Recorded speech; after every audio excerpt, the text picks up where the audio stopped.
September committee meeting, which was due to be held at an earlier date and was rescheduled. Going to take items 1 and 2, and I will then make a particular mention under item 3 of one of our members who passed recently. So item 1, apologies for absence and welcoming substitute members, giving up another evening of their time to assist a colleague who cannot be here. Can I see apologies and substitutes identifying themselves? Councillor Golvin. Thank you, Chair. Yes, I'm substituting this evening for Councillor Mrs. Chambers. Councillor Barrett, Mr. Deputy Mayor. Thank you. I'm substituting for Councillor Thorne. Councillor Tijan. Thank you, Chair. I'm substituting for Councillor Lammers. Okay, thank you. Councillor Van Dyke. I'm substituting for Councillor Adeoye. Okay, thank you. Well, as said, our gratitude to the 4 members who are substituting this evening. Item number 2 is the record of the meeting from last time. That's we have the minutes from the 24th of August. Any issues as to accuracy, colleagues? Otherwise, are you happy that the minutes are a true record and that I may sign them on behalf of the committee? Thank you very much indeed. Item 3, colleagues, as we're all aware, one of our members, Councillor Mick Pendergast, a member for Peninsula Ward, very sadly passed away last Sunday. Mick served as a councillor since 2015 for Peninsula Ward, so 2 terms as a councillor, resident of Lower Stoke, and our thoughts are with his family and with Julie, his partner, a parish councillor in Stoke, at this very sad time. I would invite all those present here, please, to join me and stand for a minute's silence in respect of Mick. Thank you.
Thank you, colleagues. Please be seated. Mick did, of course, previously serve as a member of this planning committee in the previous council term. I'm not aware of any other urgent matters by reason of special circumstances. Okay, thank you very much. And I'm very grateful for Michael covering for Julie this evening, clerking for us. Thank you.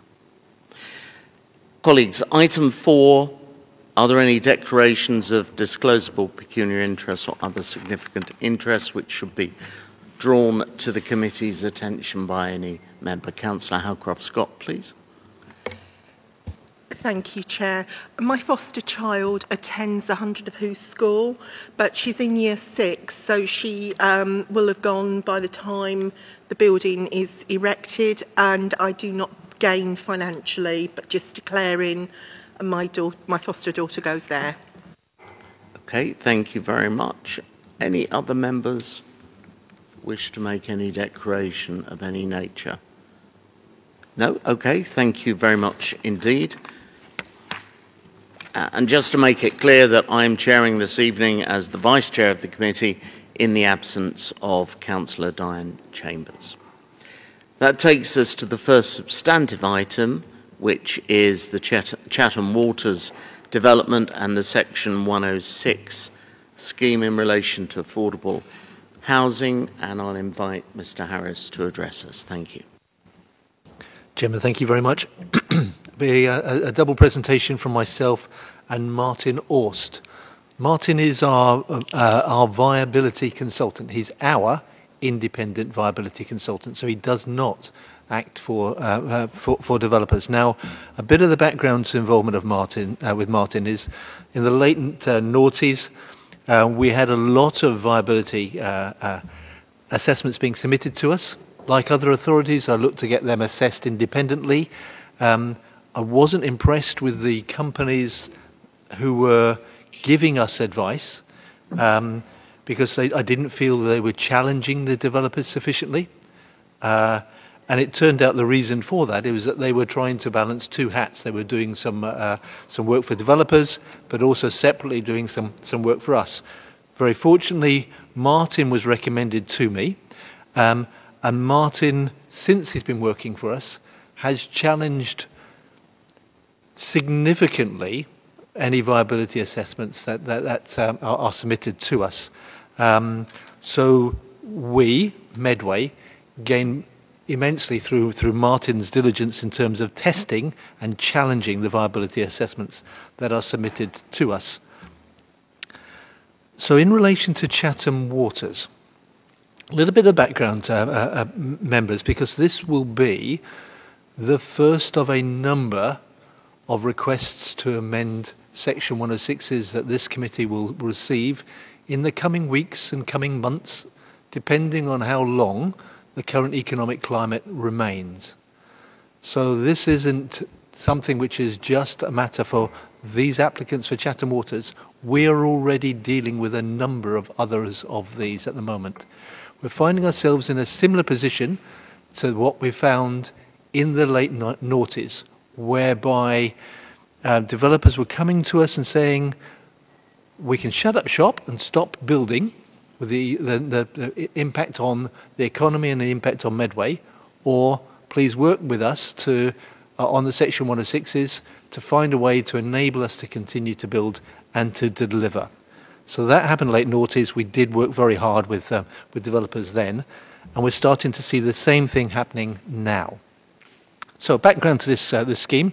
Outline application was approved in March 2013, set out in paragraph 2.1 on page 17 of your report. That application was approved subject to a Section 106 which included the delivery of 25% of affordable housing on site. So it was not an off-site delivery, it was not off-site contribution, it was 25% of affordable housing on site. So Peel started developing the site. They delivered the ASDA, the petrol station, the UTC, the University Technical College, the pub restaurant in the right location, for those that you remember, a significant amount of open space, and then finally, and most recently, 2 blocks of residential, one for 199 apartments and the other for 193 apartments. Bit of a mixed tenure. One was for a lease of the flats and the other was for private rented sector, PRC. But in considering the planning applications for the 2 residential blocks, members of the planning committee at that time made it very clear to the applicants that the next phase to come forward for residential must be the affordable housing. They did not want the affordable housing to be left to the end, with the potential issues similar to that we experienced at the adjacent Victory Pier site. Peel agreed. They went to the market in relation to the delivery of affordable housing on site, and initially no registered providers came forward with viable offers. There were then significant discussions with myself and Mark Brethwick, head of housing, and we worked closely with Peel to push them and RPs to try and get a scheme that would work on site. Eventually, L&G came forward, and theirs was the only offer on the table. and it was a good one. However, several years had passed, and by the time that planning permission was granted, and we had worked through clearing the planning conditions, and Peel had worked through the land deal with L&G, the economic climate has changed, and costs have risen hugely. Peel still want to deliver the approved scheme on site. They still want to deliver the affordable housing next on site. 237 units. That's 25% of the development. And that's good. It's good that they still want to deliver the affordable housing. They're not trying to get out of that. They've come forward with a viability assessment, and Martin will talk to this. They only want the Section 106 varied to remove the financial contributions only as they relate to the affordable housing site, i.e. the 237 units. They don't want to remove or change the Section 106 as it impacts on the rest of the development. Now, Martin has gone through with a fine-tooth comb the viability assessment, and will comment now on it. Thank you, Martin. Thank you. So I've considered the affordable housing scheme in isolation of the wider development, and I've made three really crucial assumptions. The first is that the land value for the 237 apartments is zero. The second is that the developer makes no profit. And the third is that the scheme doesn't contribute to the quite substantial site-wide infrastructure costs of the development. I've taken, as Dave has already explained, the sales value to L&G, which is the only offer on the table, but I've also run it through a typical housing association appraisal model myself and consider it to be a strong offer. The build costs have been put forward by the developer's contractor, and they're low. They're lower than the BCIS, which is the standard methodology for calculating construction costs, quite substantially lower. And at the present time, we know that the BCIS is often criticised for lagging behind the market. Build costs have risen by certainly no less than 20% in the last year and are under real considerable pressure. They've also, within their estimate, only allowed, and therefore I've only allowed, for a 1.25% contingency, which is considerably lower than the norm for a site with the challenges and former uses that you'll be only too well aware of. So despite my conclusion containing no Section 106 financial contributions, the affordable housing scheme generates a loss of about £2.5 million. But if more normal assumptions had been used by me, that figure would have been nearer to 8 million. The Section 106 is over 5 years old, and so the applicant can apply to vary it with a right of appeal to the planning inspector.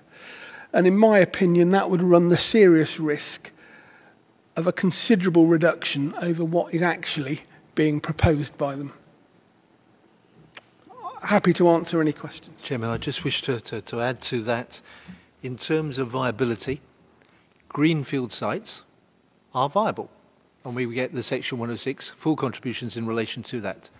Brownfield sites always, as members of this committee know, always have viability issues. And if we want to see continued brownfield regeneration, we are going to see viability reports continue to be presented to us. In addition to that, members should note that what our primary regeneration site, Rochester Riverside, brownfield, only coming forward with significant investment from Homes England and the government. Peel haven't got that significant investment from Homes England and the government on their side. Thank you, Chairman. Okay, thank you both, Dave, Martin, for that contribution. Councillor Tranter first, please. Thank you, Chair. Of course, I had tears streaming down my face when I read this report, thinking of Peel. as you can imagine, because it was going to be tough for them. But can you, just a question first, Martin, on the gross revenues from the 75%, which is not affordable. So I was asked to appraise the affordable housing scheme in isolation, which is why some of those assumptions that I was mentioning earlier are so important, that the assumptions were that the land value and that the profit was zero as a consequence of that. So I haven't considered the wider scheme. It's so large and multi-phased. I suspect it would be incredibly difficult to unpick in any kind of sensible way, and that my honest view is that to really get to the truth of what is viable and what can be afforded, it's better to have considered the affordable housing in isolation with those very strict assumptions rather than try to be too clever. Okay, thank you very much. Well, I'm not trying to be too clever because I'm not clever enough. But we're here to represent, of course, as well as to do a proper job as a planning authority, but also as elected members to consider the people in the area who are affected by these developments. So it's quite likely, I'm guessing, that there's going to be 200 million of revenues or more from the rest of the site.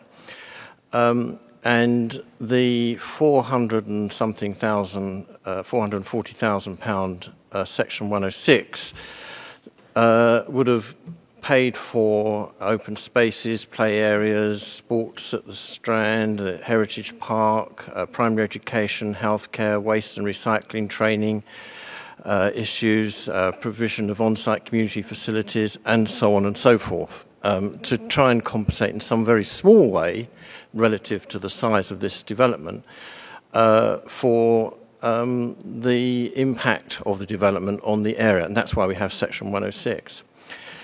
Since in the 9 years since this application went in, there has been something like, I checked with the Bank of England figures, something like 25% inflation. There's been a 95% increase in the value of housing. So I'm not entirely sure why we should agree to any change whatsoever. In fact, I'm not at all convinced we should have any change. So I will listen to what colleagues have to say, but there might be an option 3 on the agenda, which is to leave things as they are, and Peel can reapply with something different perhaps, I don't know. But that's what was agreed. I am not convinced that we need to let the local area suffer for this, bearing in mind the 75%, which is not affordable, which will be very profitable, one must imagine, especially as even though there might be some fluctuations in the short term, which I'm sure a lot of developers will exploit, as Mr. Harris has clearly said. I suspect because of the housing shortage in the country as a whole, it will quickly re-level itself and go back to somewhere like normal. So I'm afraid I don't have the sympathy for Peel in this case. I will not be able to agree, and at the moment, with options 1 or 2, I will be more inclined to say we leave it as it was and let Peel come back with an alternative, or unless we want to defer it. And Martin, this is no disrespect to the excellent work that you've always done for us, but maybe we do need to have a different way of calculating this to come to a clearer understanding of the value of this site to Peel as a whole. And I'm mindful of the fact this is a company which, 10 years ago promised thousands of jobs which never materialised, and this feels like it's in the same sort of category. But I shall listen to what my other friends and colleagues have got to say before coming back. Thank you. Thank you very much, Councillor Tranter. Councillor Curry, please. Thank you, Chair. I think I'm probably going to carry on with the theme that Councillor Trent has introduced. I've got a couple of questions for Martin, if I may, first, Chair. Firstly, in respect of the, in the methodology that you described at the start, you said there were three points starting at zero. I didn't quite catch those 3 points. Shall I just deal with that? Yeah, please. Yeah. Thank you. So the land value is zero, that the developer profit is zero, and that the build costs do not include any contribution to the site-wide infrastructure, of which, obviously, it opens up and benefits every part of the site. But there was no contribution in my figures to that. Great, thank you for that. It's really helpful. And so in that respect, then, I've got a question regarding the build costs. You said that you were relying on figures supplied by Peel on the build costs.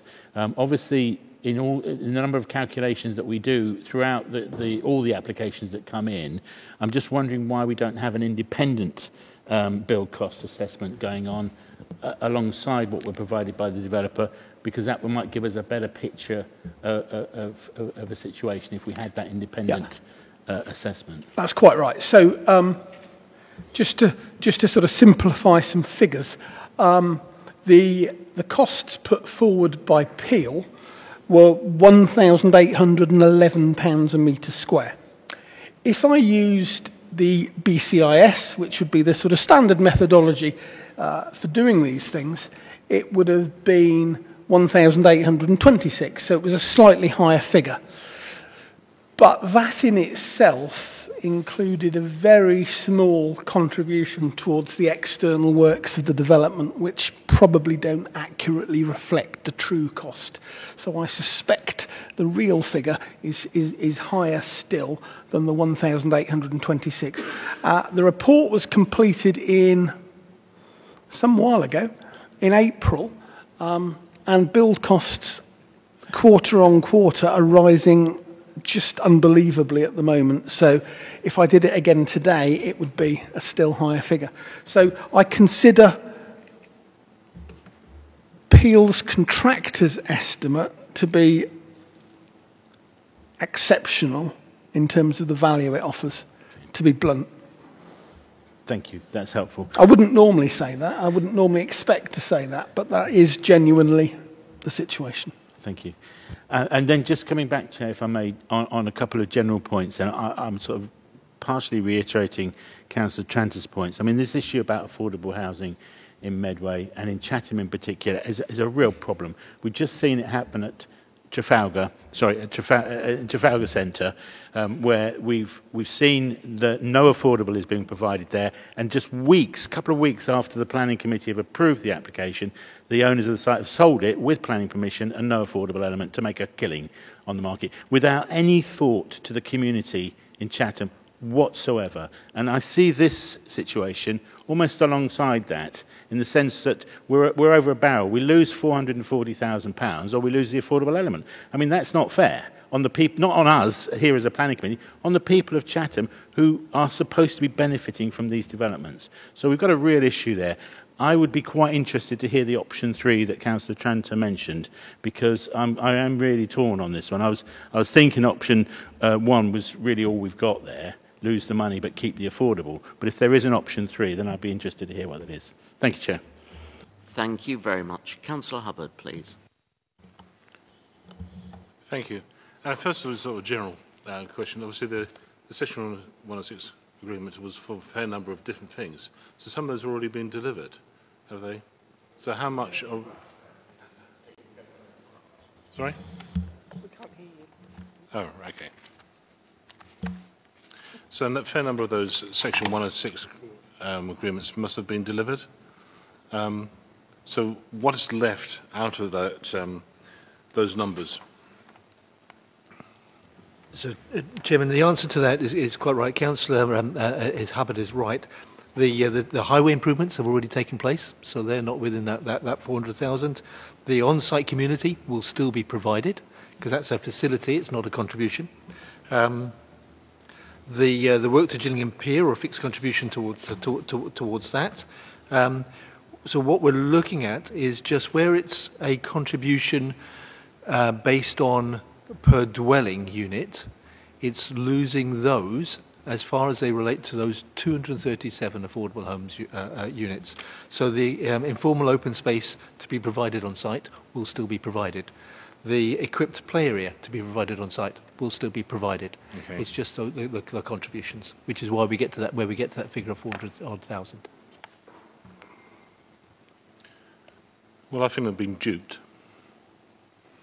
So I've been around since the beginning of this planning application, when James Whittaker and his fellow members of his company, Pills, came along, chatted to us, walked us around the site.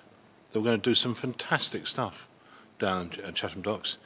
They talked about, as you know, at the time they were developing a media city up in Salford, and James Whittaker said directly to us that he would be looking to have studio space. And so there's a great demand for this type of thing down here.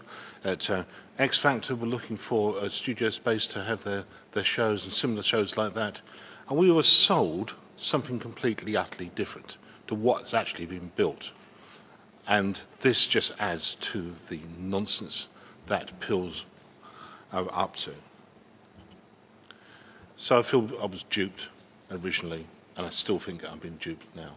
The other thing that Pills said was that this would actually secure the Chatham Docks for the industry, and it would secure the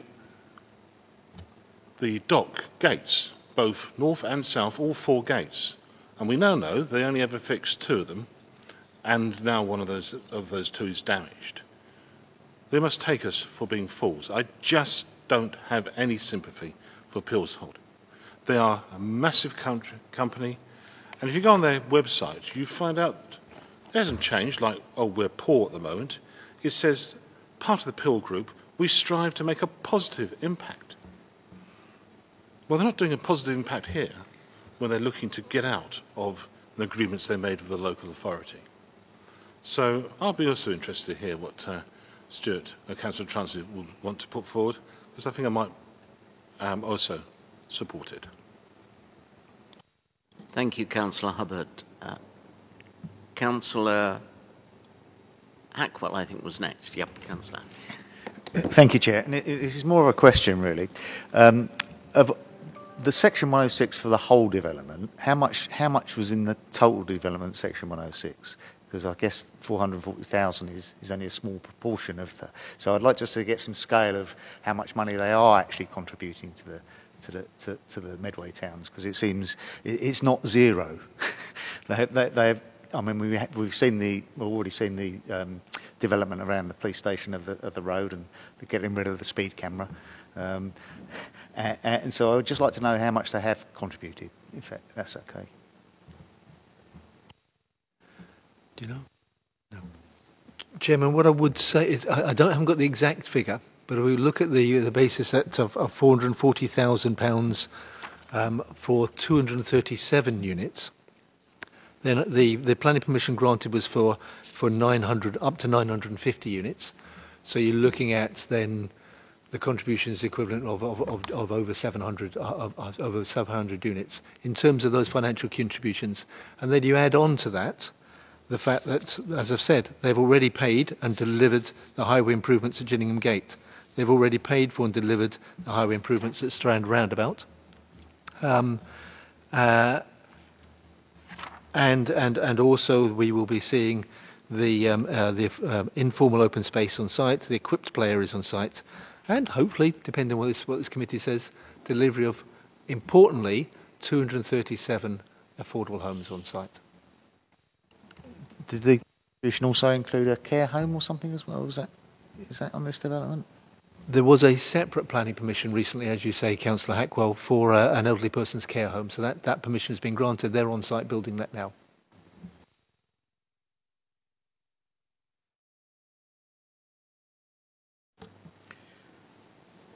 As to what has already been built there, my recollection it is North House, South House, Kell Block A, Kell Block B, totalling about 390 something units. Is that right? Okay. I'm going to come back to Councillor Trent. Councillor Tijan. Thank you, Chair. I mean, it's important for us to consider affordable housing, especially in the time when we see house prices to income ratio continue to increase. I think the last time we checked, it was about 7 times income on average. I mean, continue to increase over the last 75 years. However, my question, Martin, in your assessment, have you considered whether off-site construction would have been more viable if, in your assessment, whether you just look at on-site construction? Yeah, that's a good question. On-site construction will give you better delivery and it will give you more delivery. Once you start taking financial contributions, there's always a delay in delivering off-site, but you never get the same number of units. So you would end up, I think, with less than with less than 237. I said earlier that the real loss on this scheme is probably something in the order of £8 million. I would think you're talking about 80 or 90 affordable units potentially being lost if that debate was won.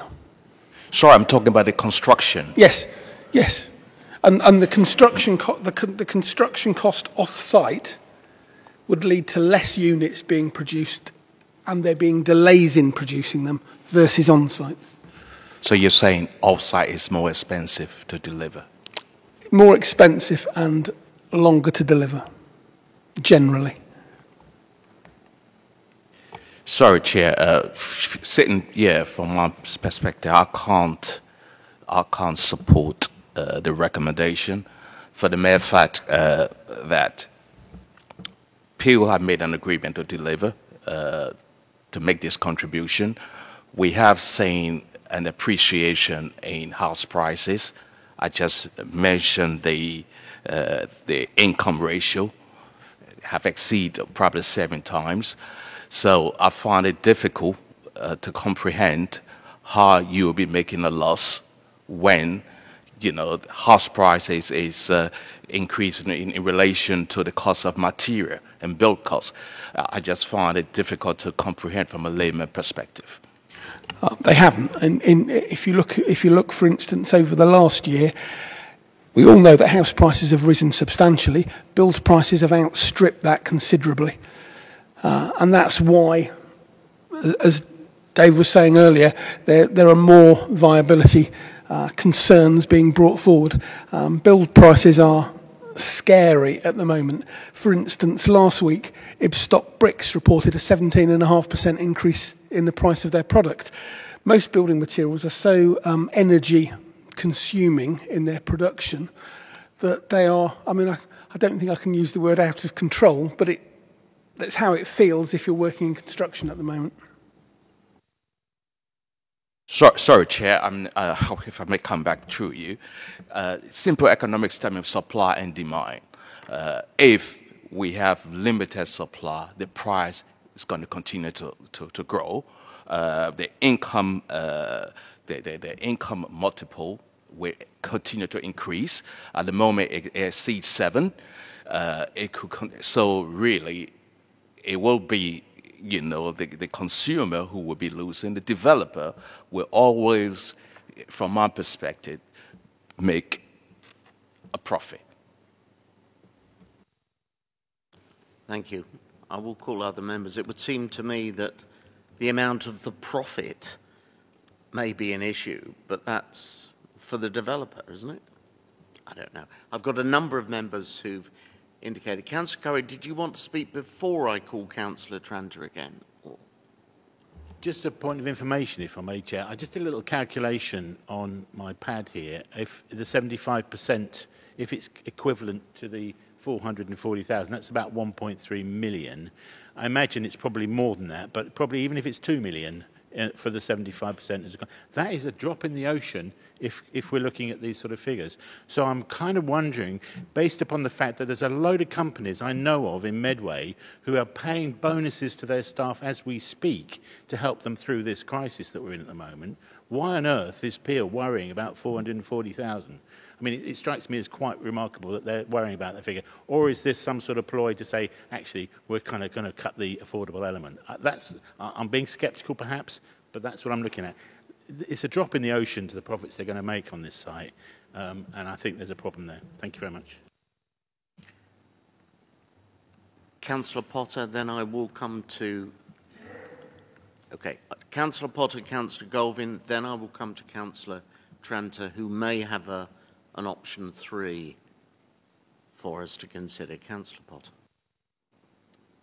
Martin, you're absolutely right. There has been a substantial increase in the cost of building materials, and that is obviously going to impact on construction.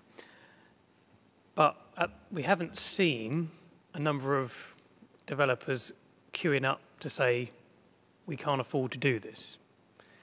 So it's more of a question for Dave, I suppose. Are we expecting a lot of developers to come forward and say, we can't afford these S106 contributions now because of the cost of raw materials, because of the cost in labour and so on and so forth, all the things that are related to the increase with inflation?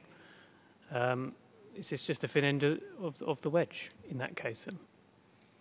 Chairman, in answer to the question, in relation to greenfield sites, we're still seeing developers happy to meet the Section 106 contributions, and take a knock on their profit because they're still making a good enough a profit there.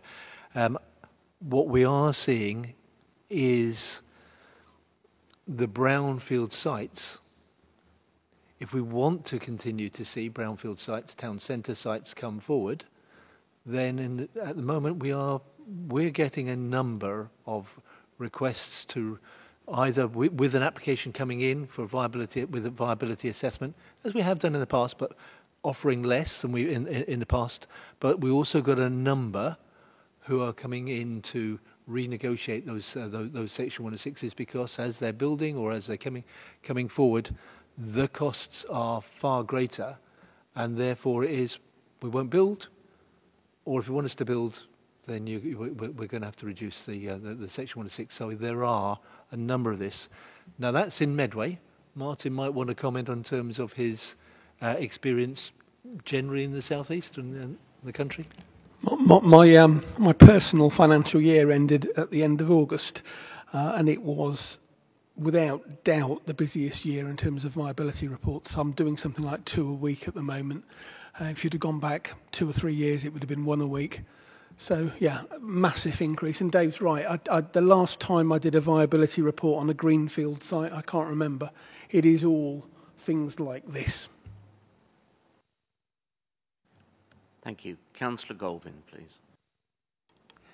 Whilst I have a certain amount of sympathy for people's disquiet at developers coming forward that may or may not be making huge profits, but I think what we've got to have a little think about is the consequences of if we say no to this evening.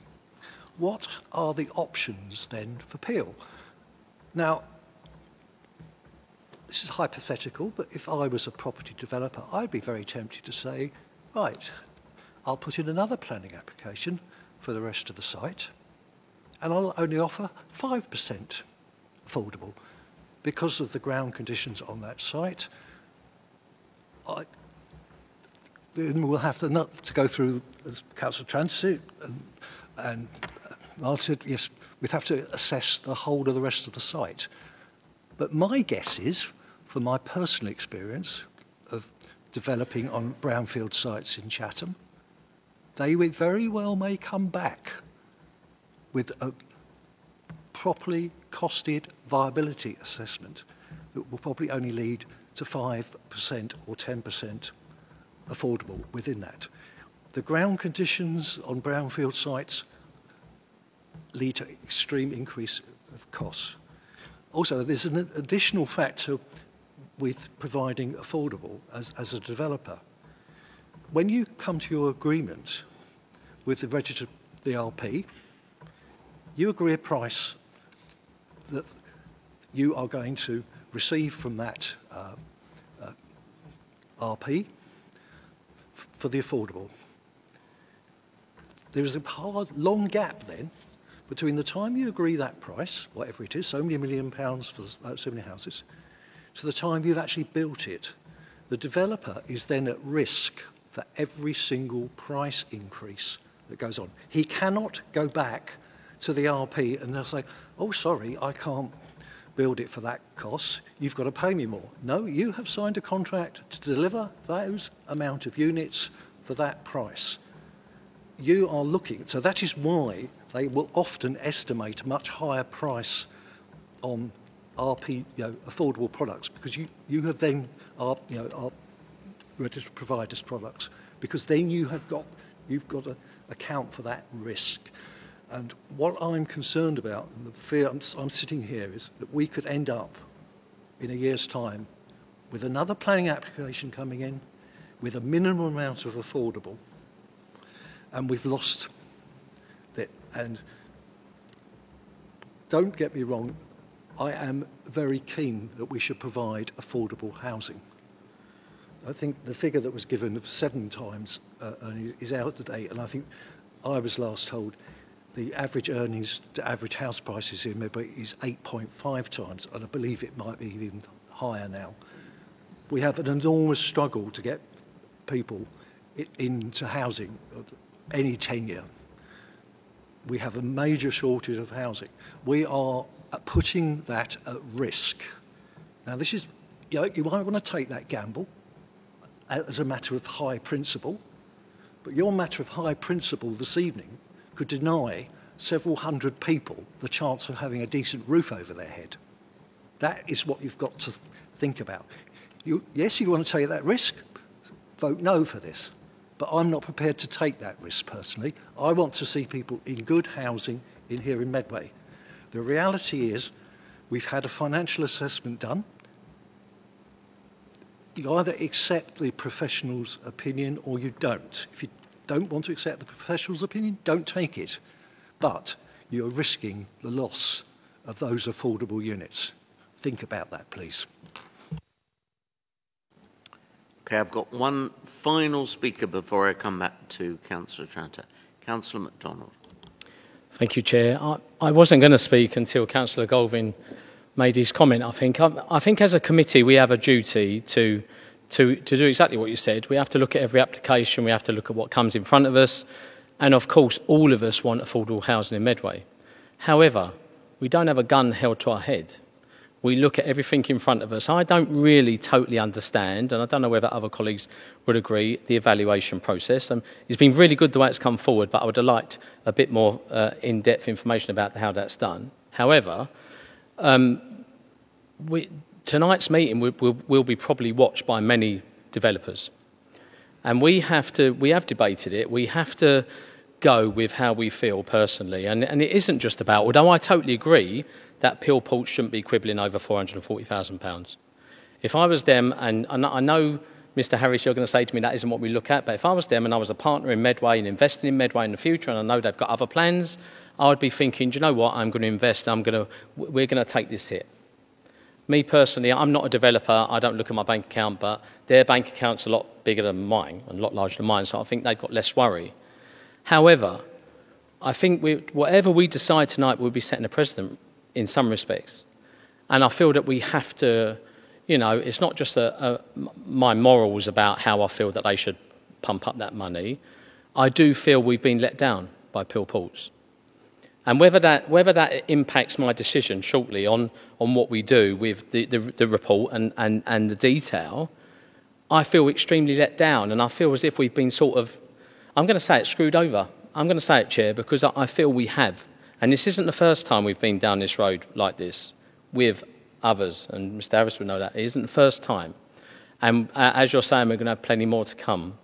So I feel I was slightly disappointed that there wasn't option 3, and I can understand why maybe that wasn't put in, but I was slightly disappointed that the 2 options are very, very set there, and there wasn't the option 3 about, well, what about if we don't agree either option? I know probably Mr. Harris will say if we don't agree option 1 or 2, the only other option is what are you saying then tonight?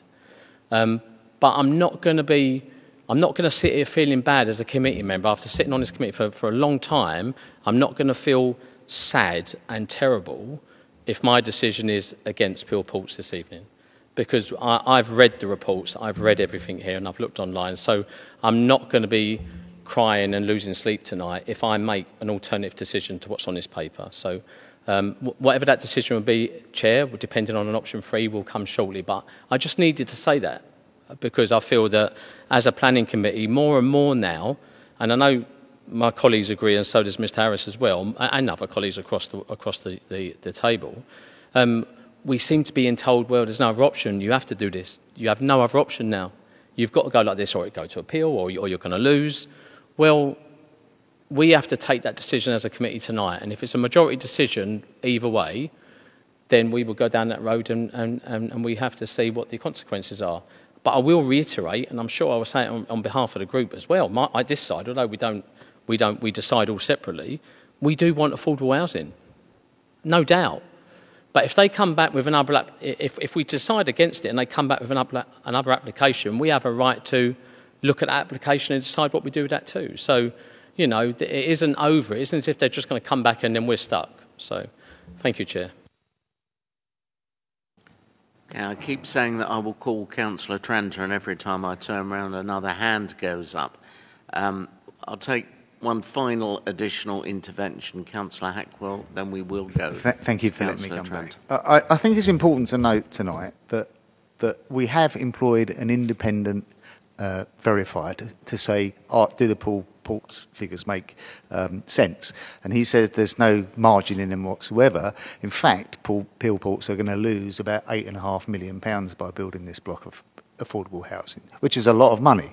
And I think all they've done is come back to Medway Council and say, look, we're losing £8.5 million. Can you chip in a bit with your 440,000 S106 money?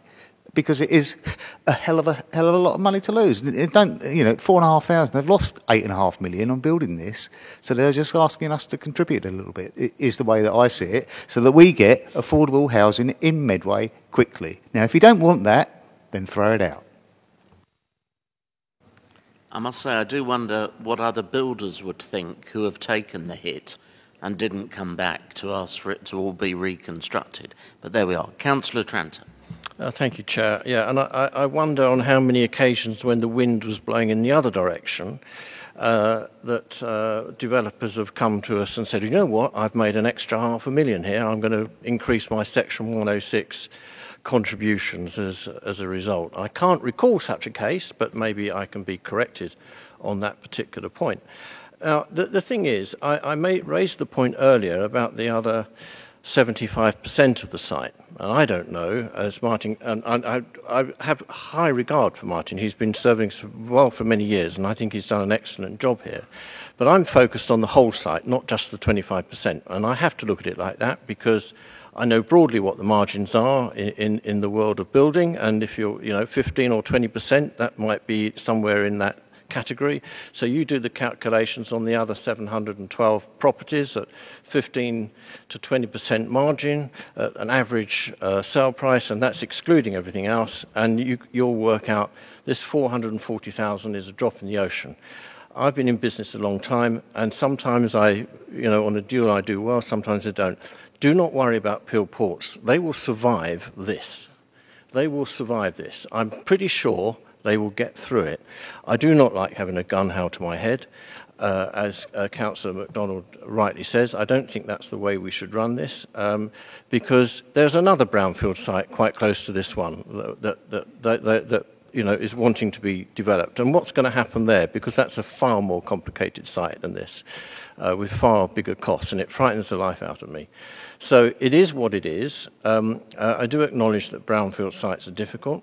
And these developers are big boys, they can look after themselves. I am going to propose an option 3 is that we stick to the original agreement. Thank you, Chair. Thank you. There's a proposal. Is that seconded by any member?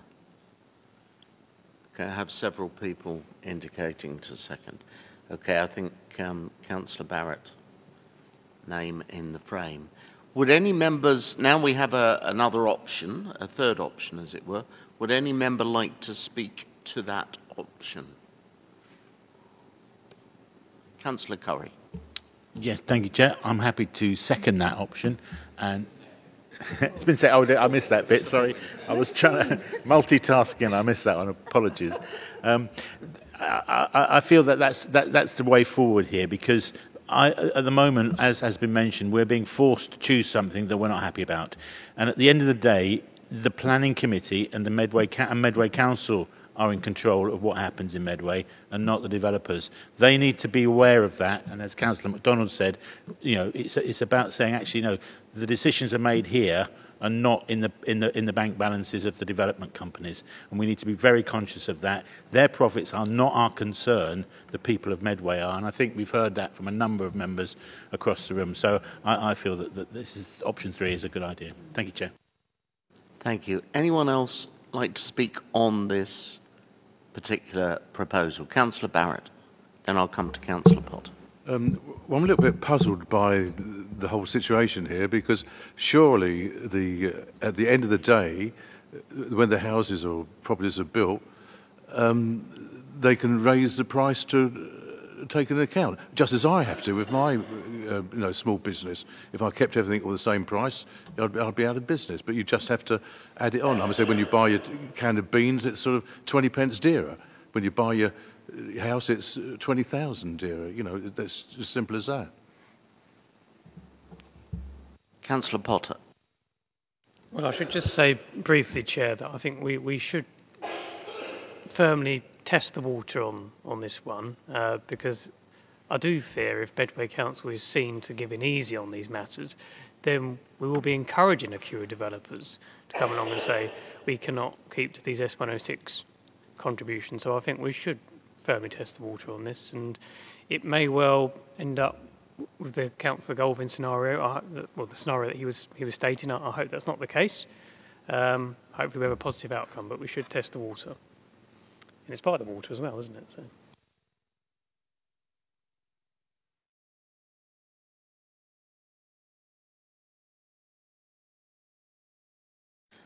Colleagues, the only motion we have proposed and seconded is Councillor Trenter's, Councillor Barrett seconding, that basically we adhere to the status quo of the previous consent, which of course includes the Section 106 as previously as it were entered into and without amendment.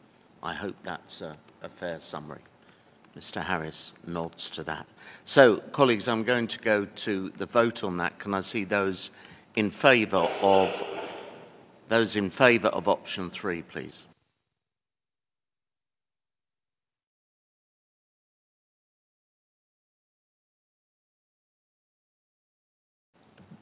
Anyone against? Thank you. That's 2, and I don't think there's anyone who hasn't voted. I'm going to, on every vote this evening, for the record, to be very clear for those particularly watching by video link, I'm going to ask Mr. Turner to repeat the outcomes on each vote that we take. Michael, please. Okay, thank you, Chairman. I had 13 members in favour and 2 against. Okay, so that third option, Councillor Tranter's option, is carried. Thank you very much, colleagues. And that takes us on to the applications. And the first of those is agenda item 16, described as land to the east of Seymour Road and to the north of London Road, of course, in Raynham. Thank you, Martin, very much. Dave, who's presenting? Okay, Mr. Harris is presenting. Chairman, thank you very much. Firstly, members, there's some amendments which are not on your supplementary agenda advice, which I need to bring to your attention. The first is on page 24, and the section 106, item 11, which is a highways mitigation. The contribution there is £1,300 per dwelling, not 113. So it's £1,300 per dwelling. And there's similar change then on page 66.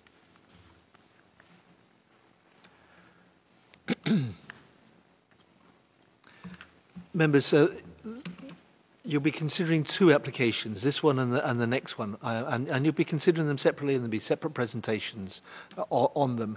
And they are similar issues and different ways of dealing with those issues, because the impacts are slightly different, with the exception of one aspect, which is in relation to the highways impact in terms of the A2. So the impacts will be the same for both schemes in relation to the A2, and you need to consider that when you're making your decisions tonight. So this application, which relates to the site that you see here outlined in red, is for it's an outline application for up to 48 dwellings, with only access and the principal development to be considered tonight. Matters relating to scale, layout, appearance and landscaping are all reserved for later approval. What you'll see on this plan is the borough boundary, which comes through just there. You've got Farriers Court, just in here, Seymour Road, which comes along down through here, and a recent Esquire development by the same applicants is just in here, the railway line running through there. This is an industrial warehouse building that is there. Members will be aware of the school, which has recently been approved and built, which is on this land just here. And then this land to the north of the railway line is a SLAR site. It's included in our strategic land availability assessment as a potential development site.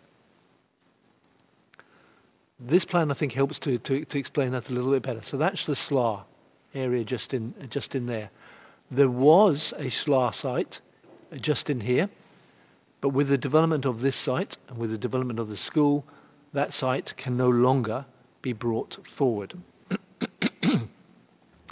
Then you'll see also on the site that we have a number of trees along the boundary here with the railway line, some hedgerows which run through the site and along the boundaries, and then we'll see in the photographs in a minute along Seymour Road, with some planting wrapping around Farriers Court. This plan is also important because you can see the relationship of this site with this settlement here in Moore Street. This plan is helpful because this shows the conservation area for Moore Street, which you'll hear me reference a number of times, both in this presentation and the other presentation. So the red line here shows the outline of the conservation area. So Farriers Court is in the conservation area. And that just helps to explain a little bit more detail where the conservation area is, outlined there. This is the application site here. The green shows an area of local landscape importance, and I'll explain a little bit further about that. And then you can see the separation of this site from Rainham and how this site relates to that settlement rather than relating to Rainham. And again, this shows the conservation area, how the site relates to that. Then we have two listed buildings, one here and one just in there. And then the Farriers Court development has taken place adjacent to those listed buildings. I think it was around about the 80s that development took place. And then that's the Esquire development that recently took place up here for 8 dwellings. That's the industrial unit that you see there on the corner of Seymour Road and the A2. So just looking at some photos, this is the railway line. That's the line of poplars which run along that boundary at the moment. From here, we're looking back from the railway bridge, looking back down Seymour Road. That's the Esquire development that's taken place on the opposite side of Seymour Road. And then looking up, down Seymour Road. So this is the boundary of the application site just here on Seymour Road. And then this is looking back up Seymour Road. So this is the application site, entrance to Farrier Court just there. That shows the boundary with Farriers Court and the application site. So this is the application site, just here. Now we're on the A2. That's the listed OST. This is the A2 here, so the application site is just in there. And there will need to be some changes to that, the boundary of the listed building just there in order to get the vision displays in. So that's looking at where the proposed entrance, the vehicular entrance to the site will be. And then this is looking back from Swale, looking across towards the application site, just in there. Members, you'll see that the site, although it's in the area of local landscape importance, and although it's on designated high-quality agricultural land, is not in agricultural use and hasn't been for a significant period of time. The adjacent land in here, I believe, is currently put to horticulture. And then this is looking within the site, back towards the poplars. And again, within the site, looking across to Seymour Road boundary, and then the poplars with the railway line there. And then that's that boundary wrapping around Farriers Court. So, members, planning issues here. You'll be very familiar with these now. And they're set out on pages 39 and 40 of your report. You know we haven't got a 5-year housing land supply. You will know we've also failed the housing delivery test, which we are assessed on, and our need exceeds housing delivery, despite the 3 best years we've ever had at Medway. What this means effectively is there is a double presumption in favour of development, sustainable development, unless other material considerations outweigh those. And the fact that we haven't got a 5-year housing land supply, and the fact that we failed the housing delivery test, is something that you need to attribute significant weight to. So in terms of sustainable development, you know the 3 strands of that: economic, jobs during construction, and linked jobs, the number of services that are linked to those construction jobs, the number of benefits to the local town centre where builders go to maybe have their lunch, buy facilities or whatever. So that support for local services, particularly in Rainham, as well as this application being proposed by a local SME. From a social perspective, the delivery of housing and delivery of affordable housing, because there'll be 25% of this will be go towards affordable housing, should be given significant weight. Also, the applicants have agreed to deliver quickly, so to speed up and amend those standard conditions in terms of delivery that we would normally see, so significantly delivering quicker. And being an SME, they're able to do that as well. And then finally, in relation to social, the additional crossing of the A2 around about here, because there is a bus stop about here, and then to help children get across the A2 to enable them to get to the local school safely. That's a material consideration. Then in relation to the environment, and I will come on to this a little bit further, we need to consider that impact on the environment against the benefits of the scheme, and particularly this parameters plan. So in the parameters plan here, you've got the access off of the A2. We've then got this buffer 15-metre wide zone coming through here. We've then got this green open space area within there. Within this bit here will be single-storey development, so limiting the impact on Farriers Court. Although the listed building is here and here, this is part of the conservation area, so I have single-storey development where it abuts closest to the conservation area. There'll then be this further buffer here along that boundary, northern boundary, and we'll see the main development within the middle of the site here.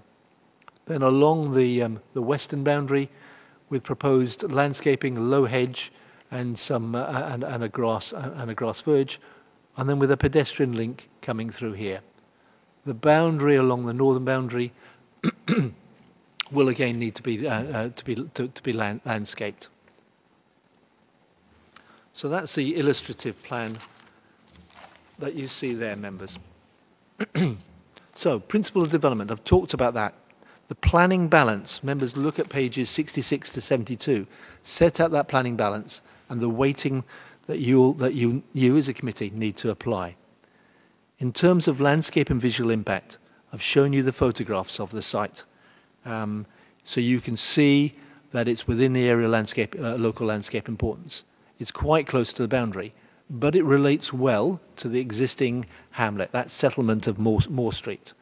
You've seen the parameters plan and that boundary that we see there, that landscape boundary along there, to soften that landscape and visual impact. And then also on the frontage, that no development within this area here. So the closest development is this single story, which will take place along that aspect there. In terms of the conservation area, again, very much recognizing that impact and the sensitivities of it. But you do have, you look all around the country, there is development which is adjacent to a conservation area. And it needs to be sensitively planned. And that's what we consider is potentially going to happen here, certainly based on the parameters plan. In terms of neighbours and occupiers, that will be a matter for later consideration under reserve matters. Then we have one of the key considerations, that of highways. You've got a very lengthy part of the report here, between pages 46 and 61 on highways. Matter of access onto the A2, that is something for you to consider today. We've considered that very carefully, and with the necessary visibility displays and the changes to the boundary, that access can be undertaken in an acceptable way in terms of that highway impact and in terms of safety. There is that pedestrian crossing, and I'll show more detailed plans of that later. In terms of the local network, you will see there's a lot in the report on the local network, the A2. We all know the A2 going through Rainham. We all know how congested that is at times. The consideration is that impact on the highway network and adding to that congestion, does that make the highway's impact severe? Our highways officer unfortunately can't be here tonight because he's got COVID. Our highways officer's view is, yes, the impact is severe, and that's an important consideration, but it's not, I'm trying to think of the right words here, not significantly severe, and indeed the highways team from the applicants would argue the contrary. Linked to that, you have an appeal decision very recently at Orchard Kennels off Mearsborough Road for development of up to 66 dwellings. The inspector did not dismiss that appeal on highways impact. So that's a material consideration there. But it is something you need to balance, and I'll come back to that a little bit later. The highways officer has also raised concern regarding highway safety. And he's raised that on the basis of if you have a congested A2, then people will look to try and rat run, find other ways of rerouting to get around the site. And there's question whether that causes some safety issues. In relation to that, you'll see on the Section 106 recommendations that we're looking for a monitor and mitigate. So if you approve this, then we will, and once it's built, we've got contributions from this developer and potentially from the other developer to do that monitor, see what the impact is. If there is a harm, what is the ways to mitigate that and build and address that. And then there's a travel plan condition as well. In terms of agricultural land, I've touched on that. It is high quality agricultural land on paper. However, it's not been used for a significant period for agricultural use, and it's effectively an isolated piece of agricultural land because the adjacent piece is then used for that horticulture. And we do know that in order to meet our housing need, some high quality agricultural land around Medway will need to be released. In terms of ecology, there will be replacement and enhancement of hedgerows, and conditions 13 and 29 in particular seek to address that. And flooding and SUDS, which links that biodiversity, links that energy efficiency, climate change aspects, that will be provided as well. And you can see some references on here, but that's covered by conditions as well. In relation to air quality, the team in Medway have not raised any objections. That's covered on page 63, and condition 19 seeks to address that through mitigation. Climate change and energy efficiency. Minimum carbon reduction of 50% versus current building regulations. No gas on site, EV charging, and conditions which seek to address these and require them through conditions 21, 25, and 26. Archaeology, right, being on the A2, archaeology is an issue, but KCC are happy that that can be addressed by condition. So members, that leads us back to the planning balance, the weighting that you as a committee need to bring this. Do the benefits of the scheme outweigh the disbenefits or vice versa? In our view as officers, when you attribute significant weight to the housing or provision of the housing and our housing need, and then you look at the sensitive way that the parameter plan has been developed and how it relates to the hamlet and the conservation area, we feel that the benefits outweigh the disbenefits, in particular the impact on the highway network. We've put this. The report has been checked by our barrister, and he similarly is happy with the recommendation. That he feels that if the application was refused in terms of its impact on highways and went to appeal, an inspector is likely to attribute more weight to the delivery of housing. And on that basis, Chairman, we're recommending approval, subject to the conditions as set out and the Section 106 with that amendment that I touched on right at the beginning. Thank you, Chairman. Thank you very much, Mr. Harris. So, yes, we note that the officer recommendation is to approve. The 106 is set out at A, and we have conditions 1 to 33 at B. Any member wish to speak to the item at all? Councillor Curry first. Can you make it clear if you want to speak? Thank you. Yes, okay. Fine, thank you. Councillor Curry, Councillor Tijang, Councillor Hackwell, Councillor Trenter. Thank you, Chair. And Councillor Hubbard. I apologise if I go on a little bit here, but I've got a lot of questions or a lot of issues around this development, which I think we need to bear in mind. Mr. Harris has spoken quite clearly about the principle of the development, and I've got a problem with that. Partly because its Rainham has grown right now, or is about to grow right to the border with Swale. And one of our complaints is when Gravesham build up to our border, we get cross about it because of the services, and Mason are doing it to us as well. So building up to the border like that is actually difficult both for Rainham and for Swale as well. So we need to bear that in mind in terms of the principle. Just moving on to the landscape and countryside issues in this. The area is designated and protected under the old local plan, or the current local plan, although it is old. And those landscape qualities that it currently has haven't changed in the 20 years since it was protected. So this land is protected because of those qualities, and those qualities are still there. I mean, Mr. Harris mentioned horticulture, but horticulture is actually a very viable and very important aspect of agriculture and use of the countryside, and it's actually economically very beneficial to the area. People own horses, they stable them there, that sort of thing, so it has a benefit in itself. So the quality of the landscape is actually as good as it was 20 years ago.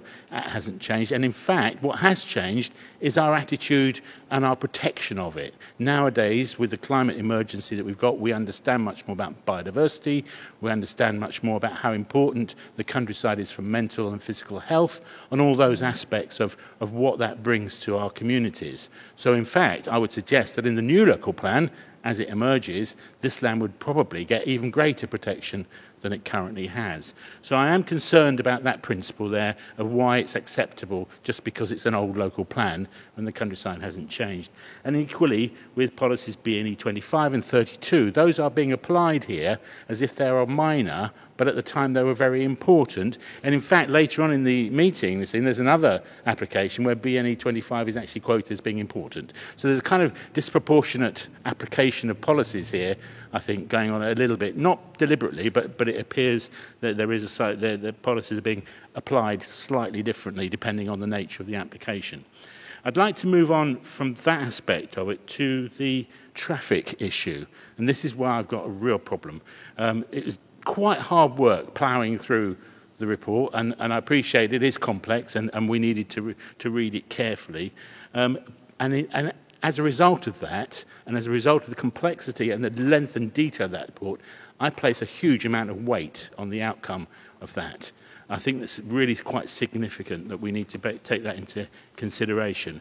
Firstly, in relation to both this application and the next one coming up on this committee, the report was done as a cumulative impact assessment, effectively, and that would take into account, in our own minds, and certainly in my mind, other potential developments in this area as well. The traffic volumes are gradually, year on year, building up along the A2, and we have to bear in mind that although there is a local economic benefit in terms of sustainability for Rainham with new people moving in, that is offset by the very fact that these people need to drive to the Rainham town centre. And we are aware that it's an AQMA for pollution, and we are aware of all the other issues in terms of traffic impact. And bearing in mind that the current situation with slip roads closed on the A2, on the M2, the traffic levels have gone up. And frankly, I mean, I look at my Medway Messenger pretty much every day, and there's an accident at least once every couple of days on the A2 or the M2, which leads to traffic build-ups in the centre of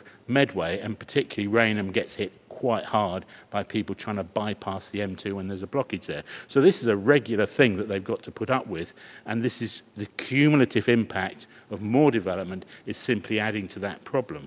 So we're looking at a network overcapacity on the roads there, which is quite serious, and I suspect that if this did go to inquiry, an inspector would take this extremely seriously.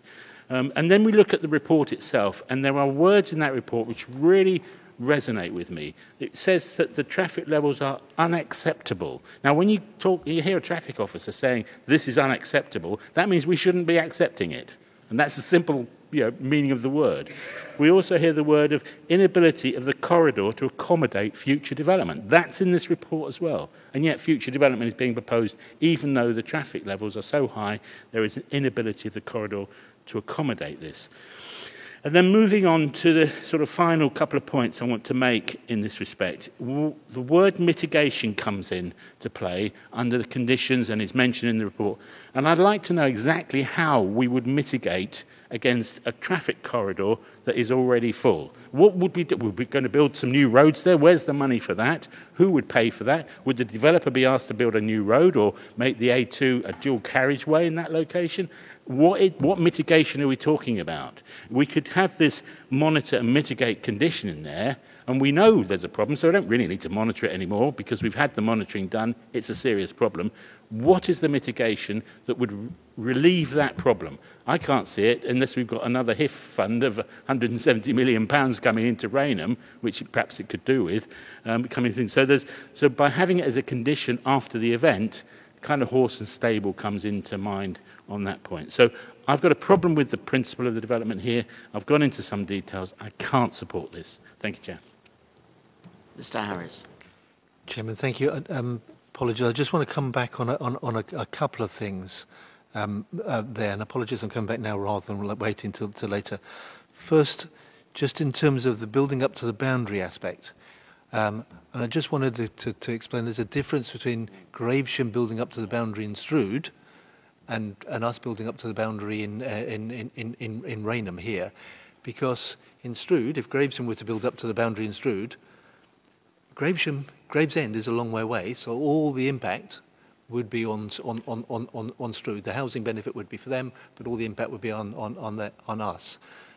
While here, Sittingbourne's a fair distance away, so the impact of our development will be more on Rainham. So I just wanted to make that point. Then secondly, in relation to landscape qualities of the area of local landscape importance, and it is something that members do need to balance, because if we're going to meet our housing need, there will be an impact on some areas of local landscape importance. And it's choosing the right ones or the right parts to let go.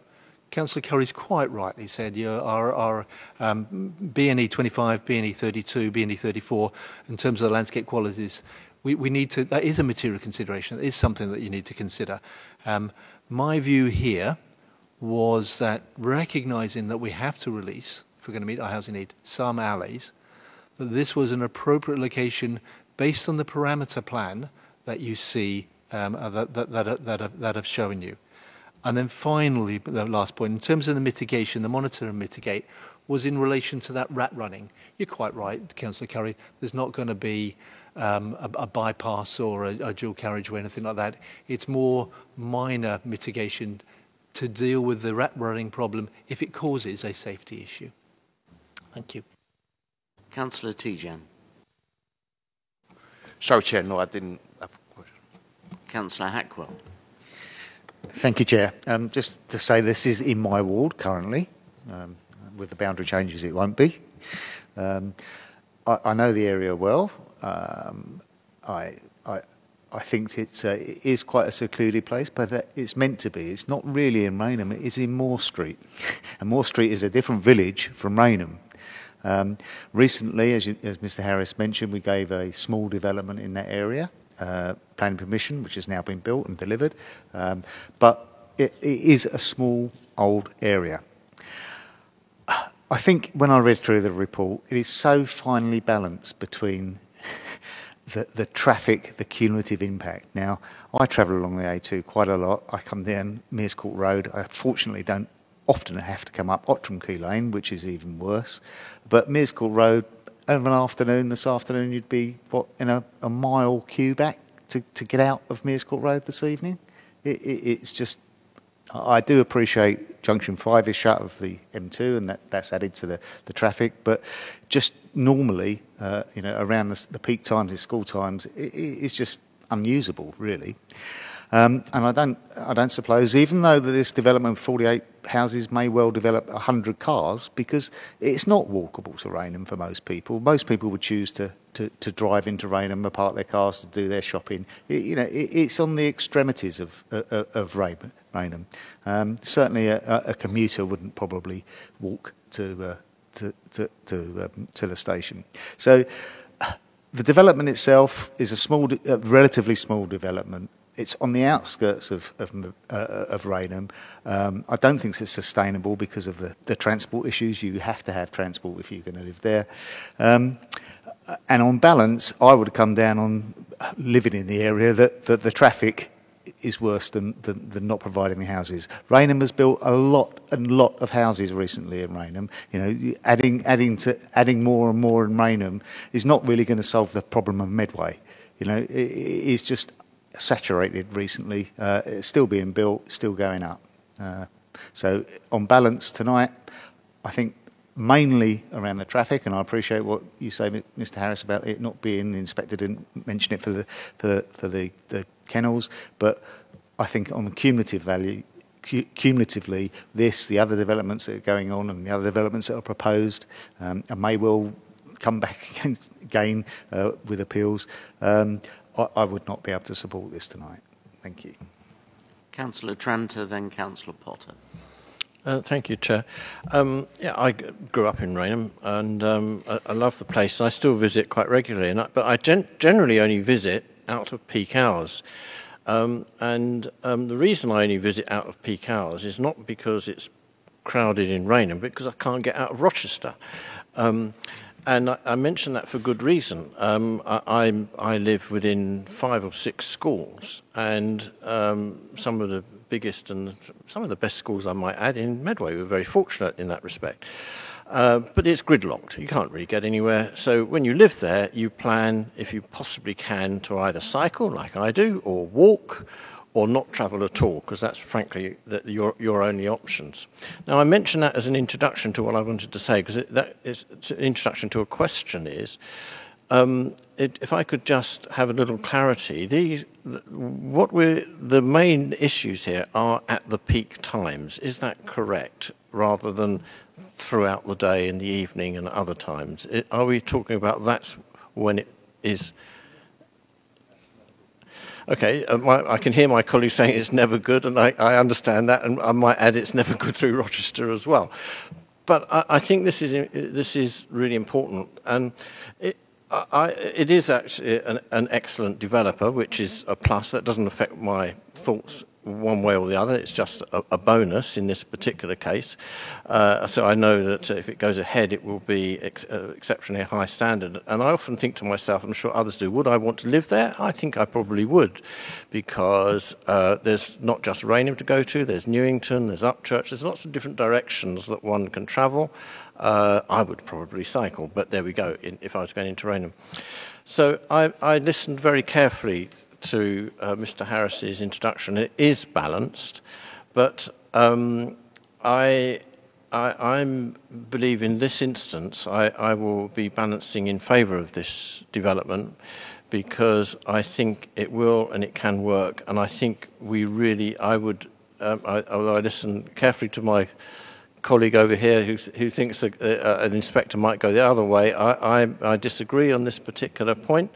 I think an inspector would allow this development, and I think an inspector would be right to do so in this case. So I will be voting in favour. Thank you.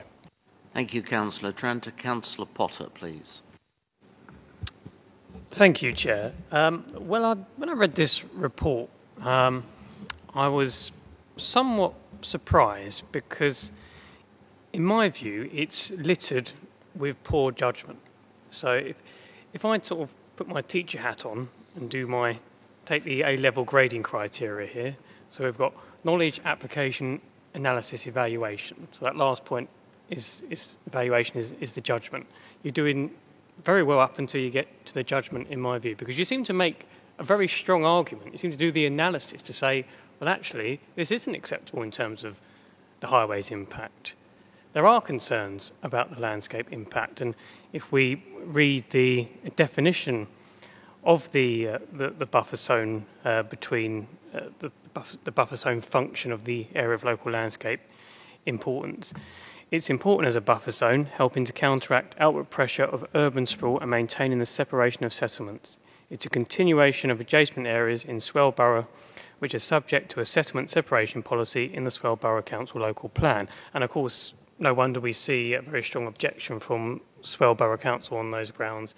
We see an objection from Upchurch Parish Council also. And then there's also the heritage aspects as well. Now, we won an appeal about 4 years ago. We would have spent a significant amount of money on that appeal, because it went to a public inquiry. And we were in a very similar boat to where we are now in terms of the local plan. That when that appeal was heard, we were quite early on with I think we still call it the current iteration of the local plan, perhaps. So we're in a very similar situation, and we won that appeal on the basis of the heritage grounds and the impact on the Moore Street hamlet and in particular a heritage property. Now, I accept that this development will have less of an impact on that heritage property, because it's still the same side of the road, but it's further around in the hamlet. It's not on that end of the hamlet. But between this development and if the development that's the next item on the agenda, if they were to get permission, it would obliterate that as the Moore Street Village Hamlet. It would obliterate that heritage area.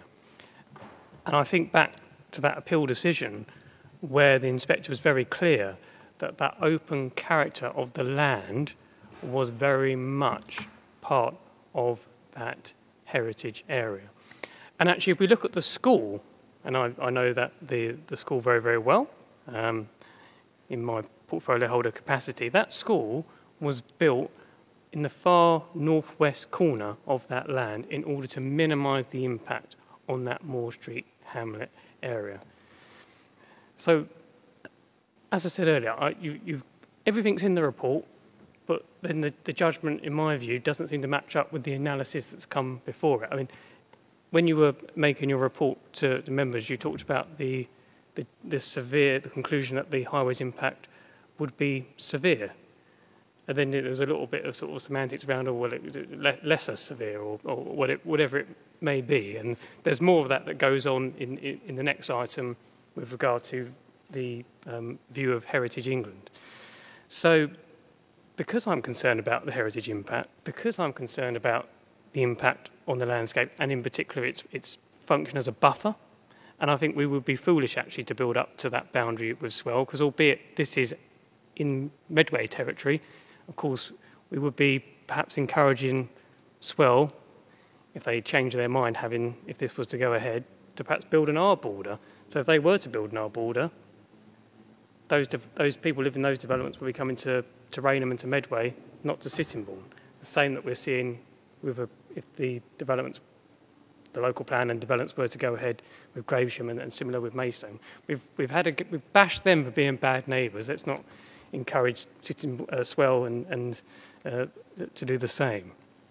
So, because of my concerns on heritage ground, highways, and the impact on the area of landscape importance and the buffer function, I will not be supporting this application. And actually, on the highways, what I would say is Rainham has been developed enormously over decades, and we've seen quite a lot of development in recent years. The infrastructure in Rainham is finished. At peak times, it's a disaster zone, even more so at the moment because of the issues for the next 4 months with Junction 5 being closed on the M2. Any more significant development in Rainham is going to add to that severe congestion and is going to add to that impact on the quality of life of people in Rainham. And I think that is totally unacceptable.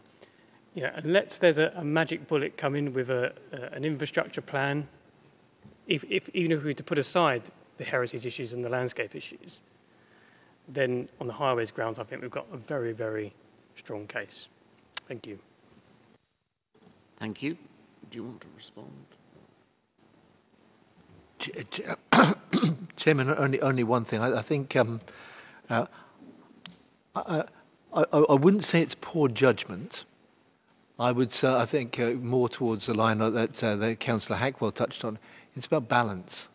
There are issues in favour and against this application, and officers and our barristers have balanced those issues one way. Members as individuals, you need to balance those issues. There are issues for and against. Thank you. Thank you. Councillor Hubbard, please.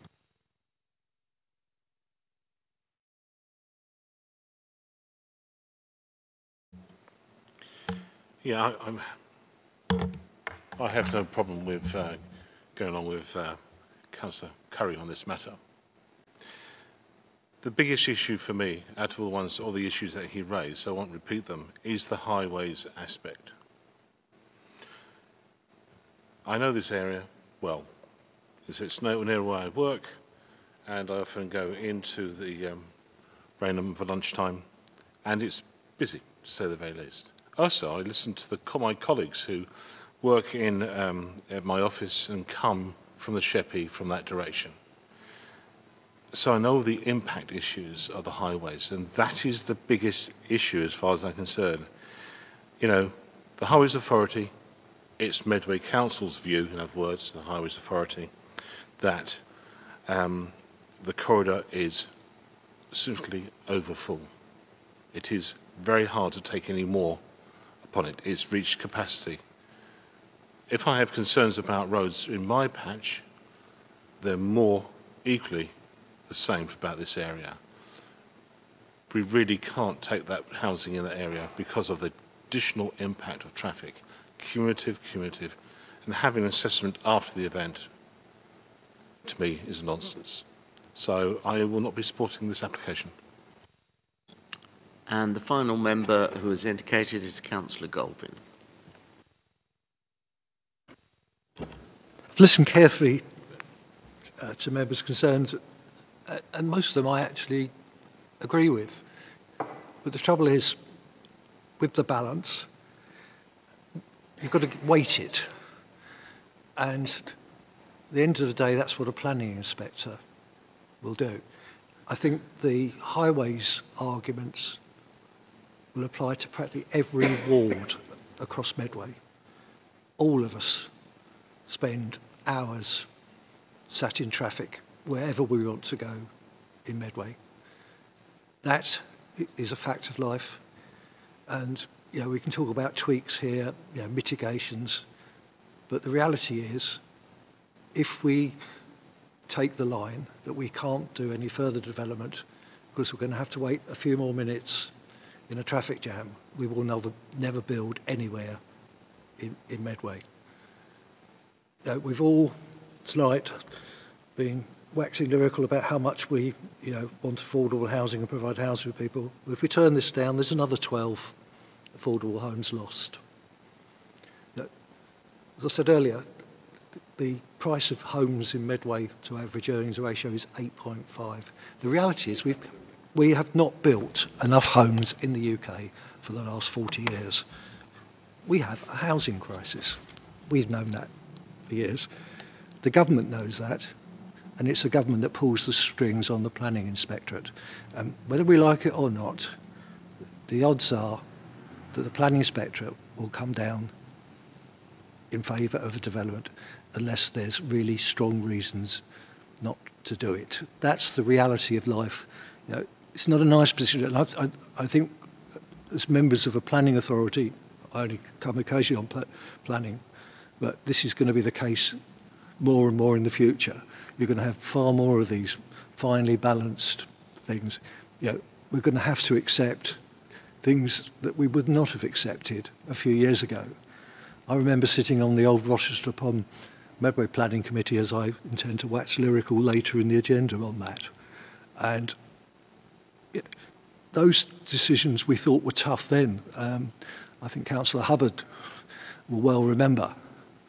We had to sit and but looking back in hindsight, that was a golden era. That golden era is not those, clear choices where you can say, well, this is not going to be good for us, and we can, with clear conscience, turn it down because we know that there's plenty of other plenty of other building opportunities and sites of value in Medway, not least a very large amount at that time of brownfield land available. Well, our brownfield sites are fast running out. It's a thought, isn't it? We're talking about 900 possibly at Chatham Waters. That is far less. That's only about 2/3 of 1 year's worth of housing that we've got to build across Medway. We've got a phenomenal task as an authority if we're going to reach those housing targets. It's going to mean some very difficult decisions, and I fully understand the concerns, particularly of the local members, and I sympathise deeply with them. And I don't like the fact we've built up to the borders in Walderslade. In fact, there's parts of Walderslade where it's difficult to understand when you're still in Medway and you're stepping across either to Maidstone or Tunbridge and Morning. But that's the reality.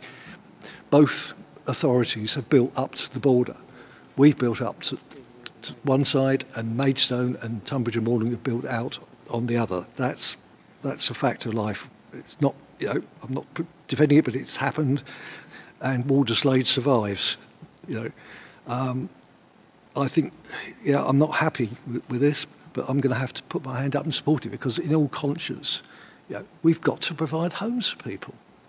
And if we nitpick over every little thing, we will not be in a position to provide those homes.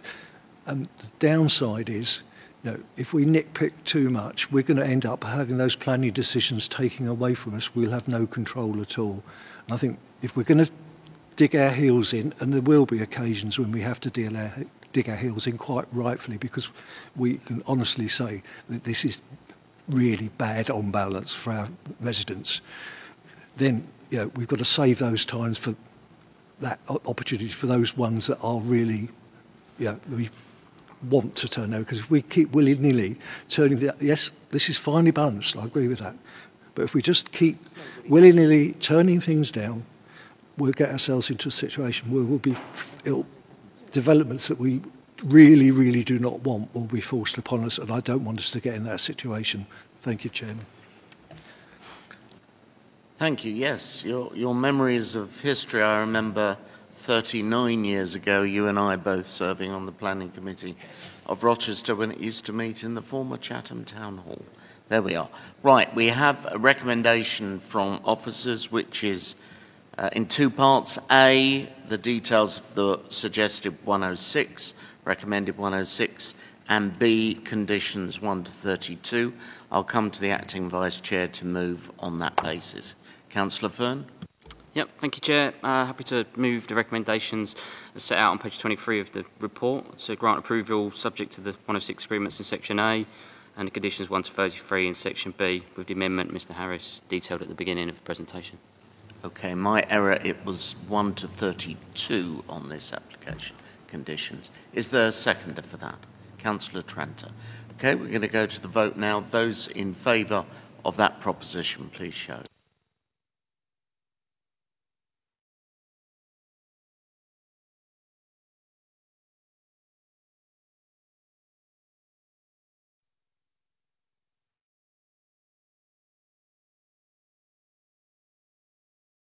Okay, Mr Turner, if you could give those figures, please.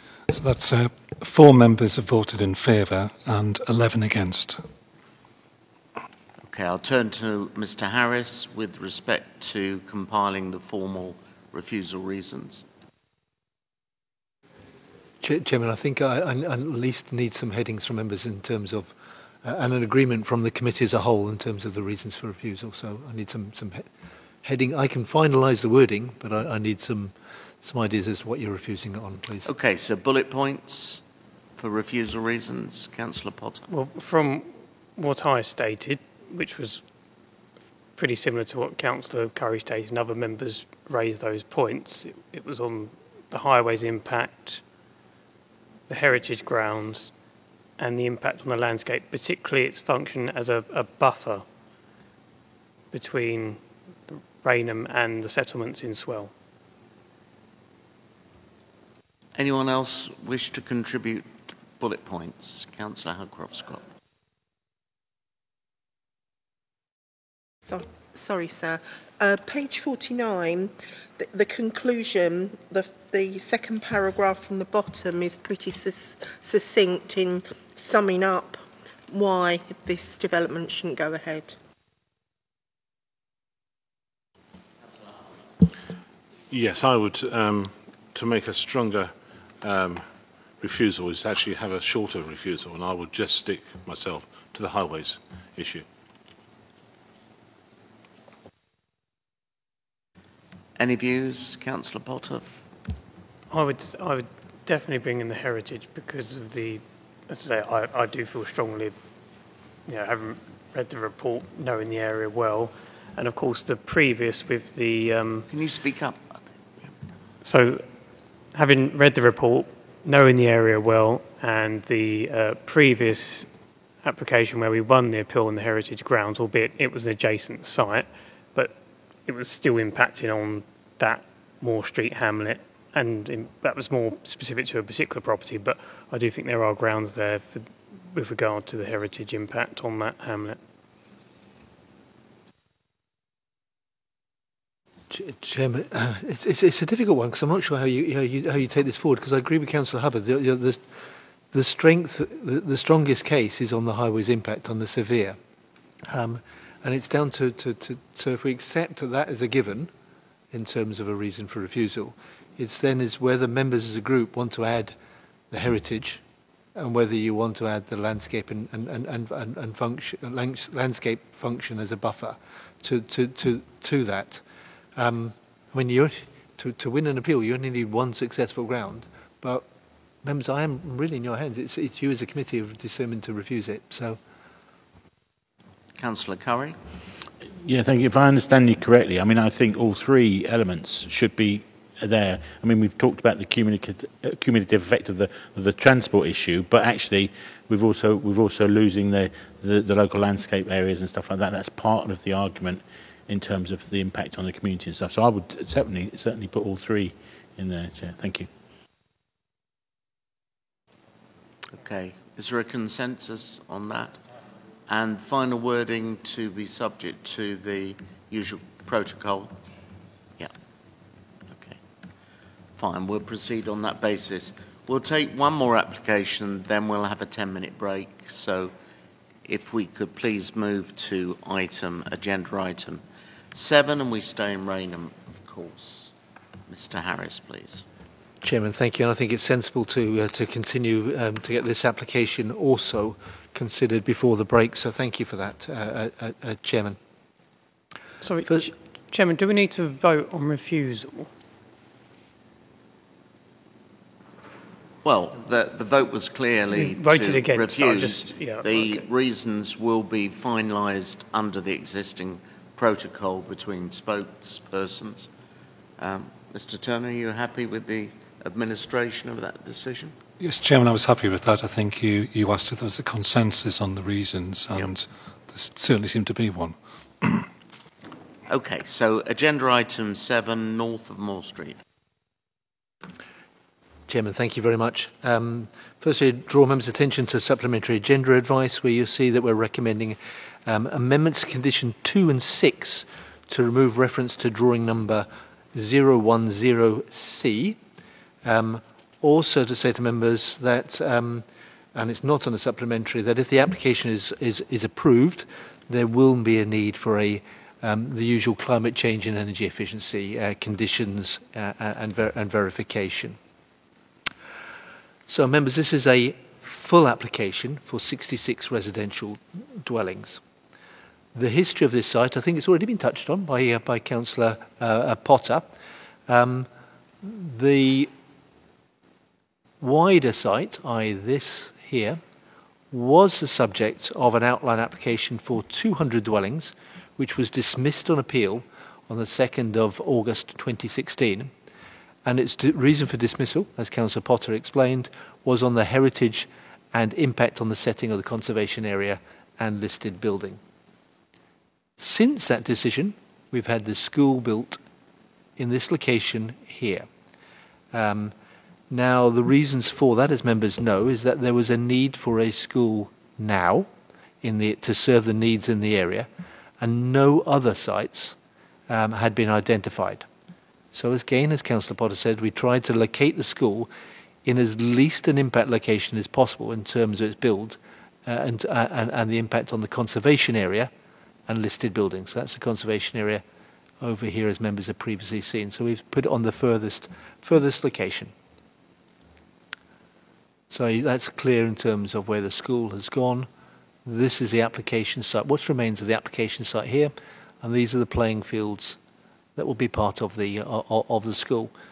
Now, members, you know the conservation area, you know where the industrial buildings are.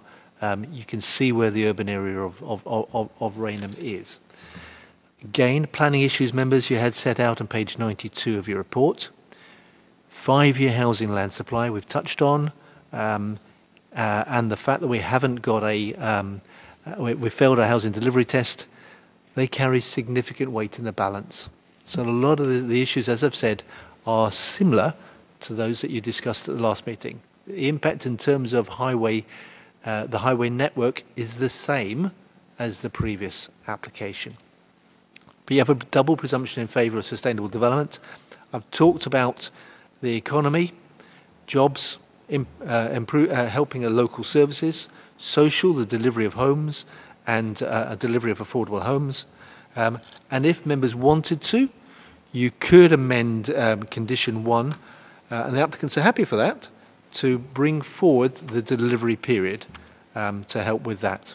And then we have the environmental impacts. So that's the conservation area, as members know. This is where the access is proposed. So this is the access to the school in here, and this is where the proposed access is off that road. So it's looking across the site from Outram Key Lane School there. So this is the application site. Looking back towards Moore Street. This is a typical boundary on the A2. So this is the application site here.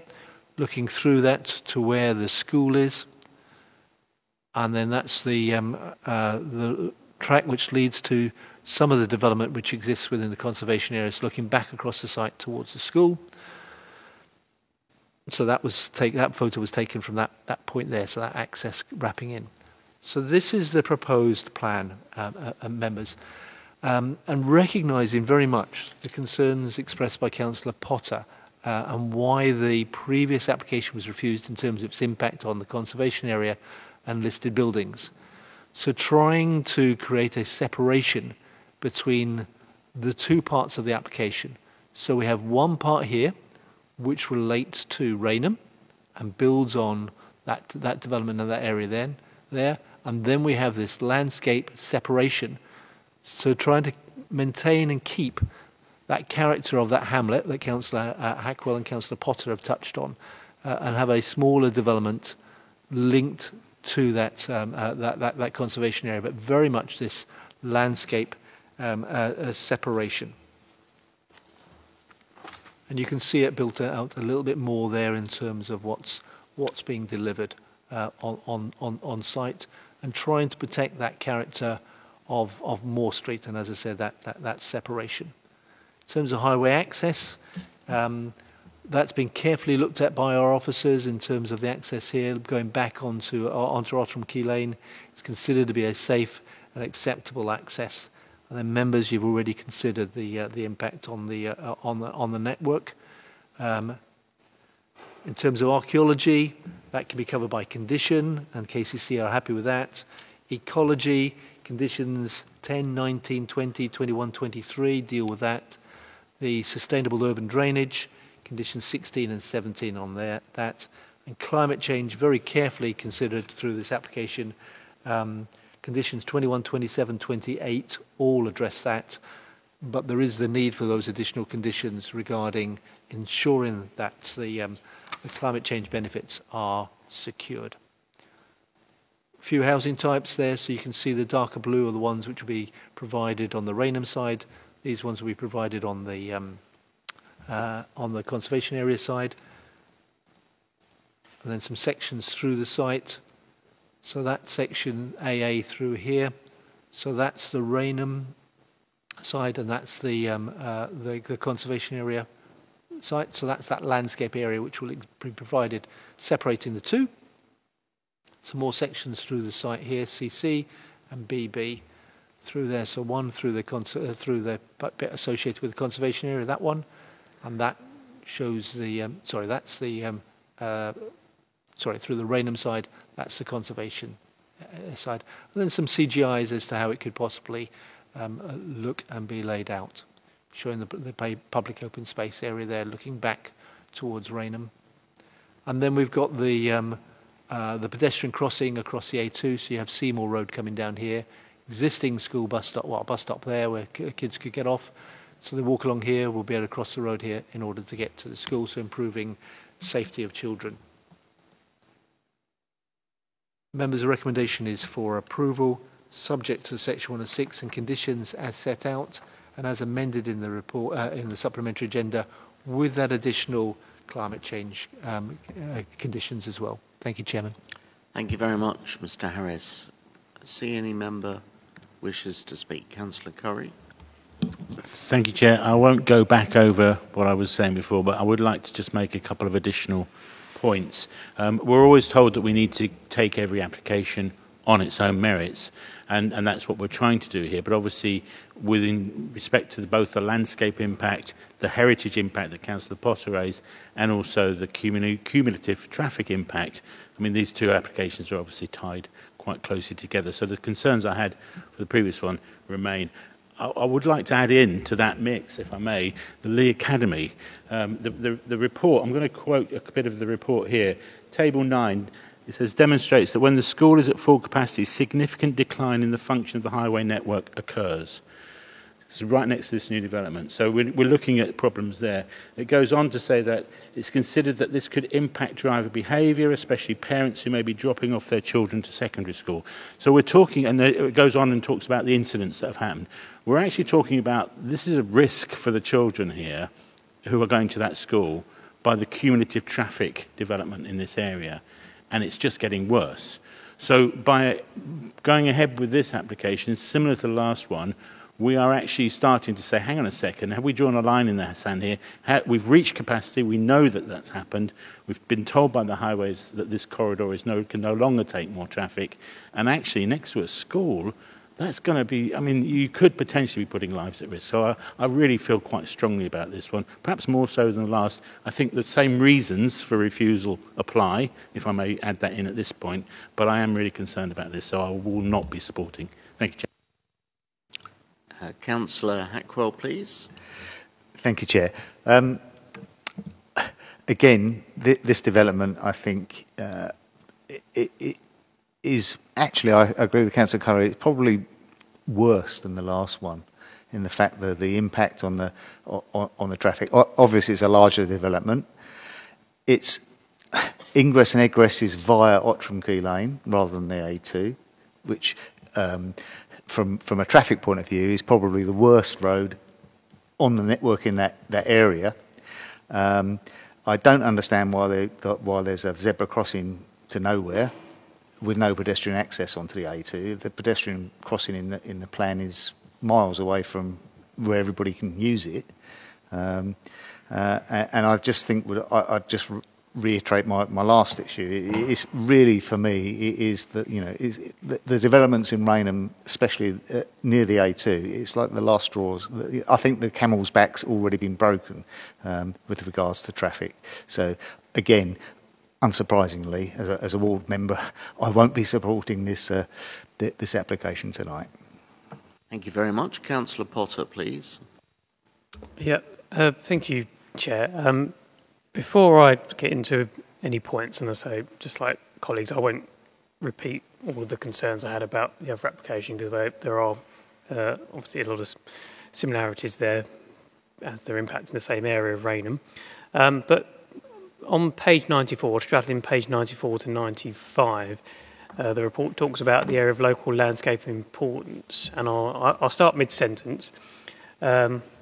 The area of local landscape importance is already compromised by the Lee Academy scheme, and that on completion, the proposed development would not result in any further erosion of the special quality or objective of the area of local landscape importance. Now, as I said earlier, and I think, Dave, you made the point in your presentation, the Lee Academy was built in the northwest corner of the site. So we go back 4 or 5 years ago, that entire site was put forward by Gladman's for a larger development than what's being proposed now, but then it was across the whole site. We won that on appeal, largely based on the heritage grounds, or bearing in mind at that point there wasn't the approval for the 300 homes that are currently being built further down Ottram Key Lane, the other side of the railway line.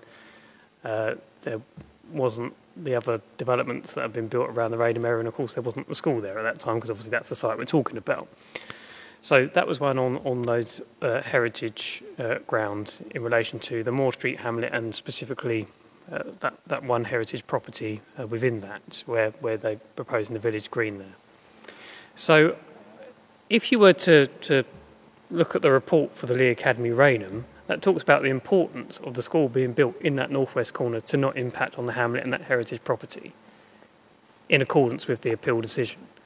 And yet here we have a report that is saying because the Lee Academy scheme has been built, it has compromised the area of local landscape importance. So there's a lack of consistency there between what we're saying with, albeit a few years ago, but nothing else has changed around the site since then, with what we said for that scheme and what we're now saying now with this scheme. So before I go into any points, could I just get some clarity on that? Chairman, thank you very much. And Councillor Potter makes a really, really good point there. Absolutely 100% that we won this appeal for 200 units in terms of its impact on the conservation area. Then the school came forward. There was no other locations to put the school. Ideally, we probably wouldn't have put the school here. But there were no other locations that were put forward for it. So what we tried to do is put it into the least sensitive location possible in terms of the impact on the conservation area. And Councillor Potter quite rightly explains the what came forward for the report at that time. In terms of this application and what's now said, is that things have moved on, and we're still not meeting our 5-year housing land supply. We're still not meeting our housing delivery test, and therefore we're looking at sites such as this. And yes, although we tried our best, Lee Academy has impacted, even though it was cited in the least harmful position, and that's why that reference is made as such in the report. Can I continue now? Yeah. Well, I think we need to be consistent with our analysis and our judgment. You know, even if there are 4 or 5 years between, well, not 3 years, I think, between reports with the Lee Academy, Rainham, because say it was argued in that report that because of the location of the school on the site, it was having an impact, but it was not eroding the area of local landscape importance. And if you read on here, it's saying, well, because you've got the school there, building these houses there, then is irrelevant because it's already been eroded by the school. You know, so we need to have that consistency there across the reports and ultimately the advice that's given to members. I do think this application is worse, not just because it's a higher number of houses, but because it actually shares an access road with the school. We are having, I think, fairly extreme challenges right now with the school traffic. There's a culture that's got to be challenged there around too many parents who are taking their child to school in the car. It's a really popular, oversubscribed school, and therefore it has a much smaller catchment area than most schools, and at the moment it has a much lower number of pupils than, say, the 2 other non-selective secondary schools just further along the road in Rainham, and yet we're seeing a more extreme issue there. And if we don't deal with that, it's only going to get worse. Ideally, the school would not have been built in Rainham in the first place. Hempstead was the ideal area to build it because all the children who live in Hempstead have to come down into Rainham to go to secondary school. But we needed a school, and this was a site that, well, the only option, the only site that was available and would deliver those school places within the timescales required. So that's why the school was built, albeit on a compromised basis. So it is worse because it is sharing that access road with the school. It is coming out onto Ottram Key Lane and the traffic then has to access the A2 via Ottram Key Lane or try and go through rat runs in Rainham or try and go down the Lower Rainham corridor, which is also severely impacted by highways and, of course, building down in the area around the north of Station Road. So, in my view, on the highways impact, it's worse. On the heritage impact, it's worse because it is actually on that site where we won the appeal. It is right adjacent to the heritage property, and I don't think just having an area of green is comparable to having open land around that property and around the hamlet. And actually, this application in itself, although the previous one would have doubled the size of the hamlet and arguably compromised the hamlet, this actually obliterates the hamlet because it joins the hamlet to Rainham. So on all 3 of those grounds, heritage, highways and the landscape impact, I would review this application. Thank you. Councillor Tranter, please. Thank you, Chair. My goodness, these are difficult applications to determine, aren't they? I mean, for years I've sat on this committee, and and I've felt that Rainham was full, and I've sort of said, well, how do we know when a town is full? And of course, there's no easy answer to that. If there was, then Mr. Harris and his team would be so simple because they could just say to all applicants, well, don't bother because it's full. But of course, it doesn't work like that. Each one is looked at on its merits, and of course, the ground rules have moved as well in the intervening time. We're still not, as has been pointed out, not achieving our delivery targets, and we don't have our 5-year land supply. If we turn this one down as well, of course, that doesn't help in those targets either. So it gives us a real problem. So I've sat here listening carefully, trying to think, well, what is the right thing to do? What is the right decision in this particular case again? For me, I'm going to be off my colleagues' Christmas card list for good, I'm sure now. But I have to. I will vote in favour of this. I suspect it's going to go the same way. I will vote in favour of this applicant because I come down to my Rochester example again, and I think Councillor Galvin touched on this as well. There will be times of day when a place is going to be very busy. It's going to be, and Rochester, not only is it sort of gridlocked in during those peak times, you just can't travel anywhere. We're building another 1,500 houses on brownfield sites there, so it's probably not going to get any easier. I have to suspect that at this moment in time, in the current climate, an inspector would fall in favour of the applicant. And I believe these particular sites, the previous one, obviously I voted differently from colleagues, but I also believe for this one, I think can function and can operate. I might feel differently if we were looking at Lower Rainham Road because I can't so easily see an escape route. But I think there are a number of routes in and out from this particular area, even though it's far from ideal and my heart is with my colleagues who are against it. But I feel I've got to stay with my head and logic and be objective and vote in this instance in favour of this application with a heavy heart. Thank you, Chair. Okay, thank you. We have an officer recommendation subject to Section 106 in A and conditions 1 to 33 in B, amendments to conditions 2 and 6 and additional provisions for climate change energy verification. I'll come to the acting Vice Chair on that basis. Councillor Fern.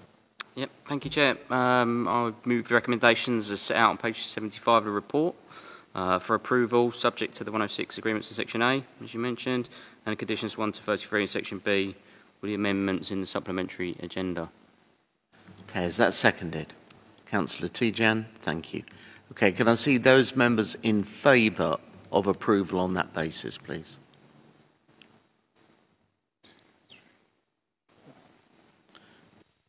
And those members against?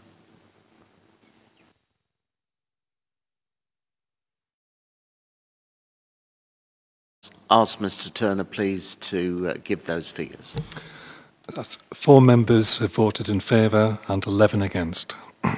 Thank you. So that application is refused. Mr Harris, are you looking to members for bullet points? Yes, please, Chairman. If we can agree that the highways severe impact is a given, then some other ones, if members want to add any others to that, Chairman. Councillor Potter? Well, I'll say strongly on the heritage grounds, even more so than the previous application, and also the impact on the area of local landscape importance and its buffer function. Okay, and the final wording will be subject to the usual protocol arrangement. Okay, thank you, members. We will take a 10-minute break now until 10 to 9. Thank you very much.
Okay, colleagues, we will resume for the second part of the meeting, and we go now to Lower Upner for agenda item 8, which again will be introduced and presented by Mr. Harris. Thank you. Chairman, thank you.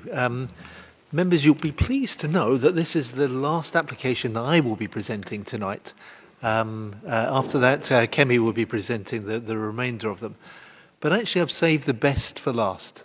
I'm really, really excited about this scheme, and let me talk you through it. But firstly, let me on the supplementary agenda advice, please note the changes on pages 1, 2 there in terms of the conditions. So, members, this relates to Plot 10, or it's known as Plot 10, not Lower Upner, and it's an application for a detached house in this area here. A little bit of background to this, members. One, it's not within the confines of the villages of Lower Upner or within the villages of Upper Upner. So again, it's partly along the lines of the previous two applications in terms of the 5-year housing land supply, housing delivery test. So there's this presumption in favour of sustainable development here. You'll also be aware of the conservation area and the fact that Heritage England have objected to the planning application. So there's lots of issues for members to weigh up in the balance here. But this is the application site. So you've got Lower Upner down here. This is Upner Depot. And what you've got is Magazine B in here, which is the old torpedo sheds, which have been beautifully converted recently to business use. And then you've got some residential now in here. Magazine A used to be in this area just here. But something that members need to be aware of, because there's some disagreement between the applicant's conservation team and Heritage England in relation to this. And both are very experienced. Both of them are very knowledgeable. But the issue relates to the traverse here. Effectively, when the Upner Depot was constructed, this area was dug out of the bank. Now, Heritage England's view is that this traverse which wraps around here is historically important in terms of what was delivered in here, and therefore should be kept clear of development. The conservation officer for the applicants takes a contrary view in terms of this was just the area left after they'd cut out this site. So the traverse is not as important as Heritage England say. Now, Heritage, even if we do take Heritage England's stance, they're saying that there's less than substantial harm, and it's for members, therefore, to weigh in the balance whether the scheme is of so much quality that it would justify the harm that would be impacted on it. Now, the applicants have put forward this as a paragraph 80 dwelling. Now, paragraph 80 are the sort of dwellings that you would see on the grand designs. So paragraph 80 says, so these are for sites for one house which is not within a settlement, but meets certain criteria there. The criteria set out pages 142 to 143. And I would draw your attention to little e at the top of page 143. So, presumption against development in the countryside for isolated dwellings in the countryside. Argument as to whether this is isolated or not.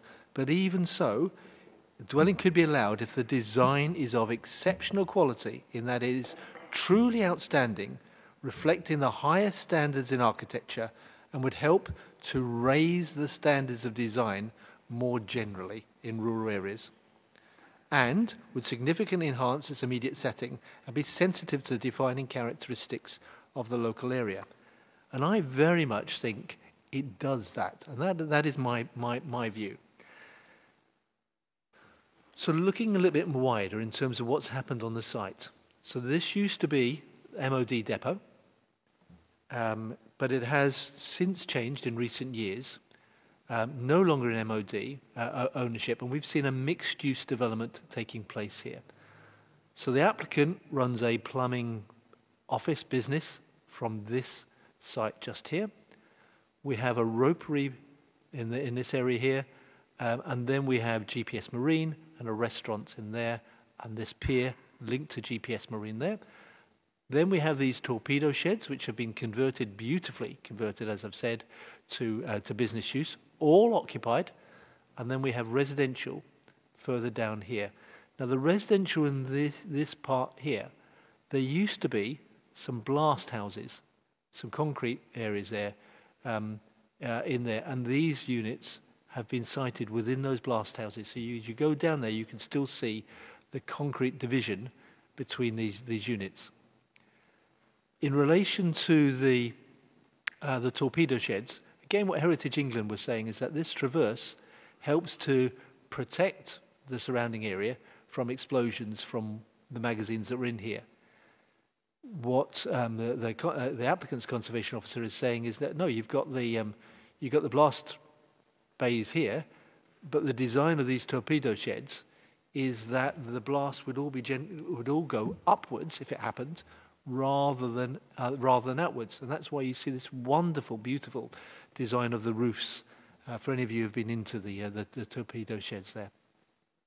So this is a little bit clearer in terms of what's happened. So this is a depot, applicant's property, ropery in there, restaurant, GPS Marine, employment in these areas, flats, apartments in this area, houses in here, and then further houses in there, and then the castle down here. And then this is the application site in there. Now, the application site differs in that the rest of this site is accessed from the main entrance from Lower Upnor, whilst this site will be accessed from a vehicular point of view from Up Chat Road, just through there. So this shows a conservation area, shows a relation to Lower Upnor and the site just in here.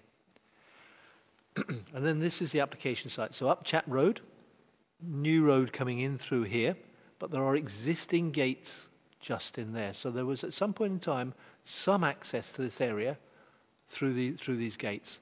There is a public footpath which runs along here, going down some steps here, connecting Lower Upnor to Upper Upnor.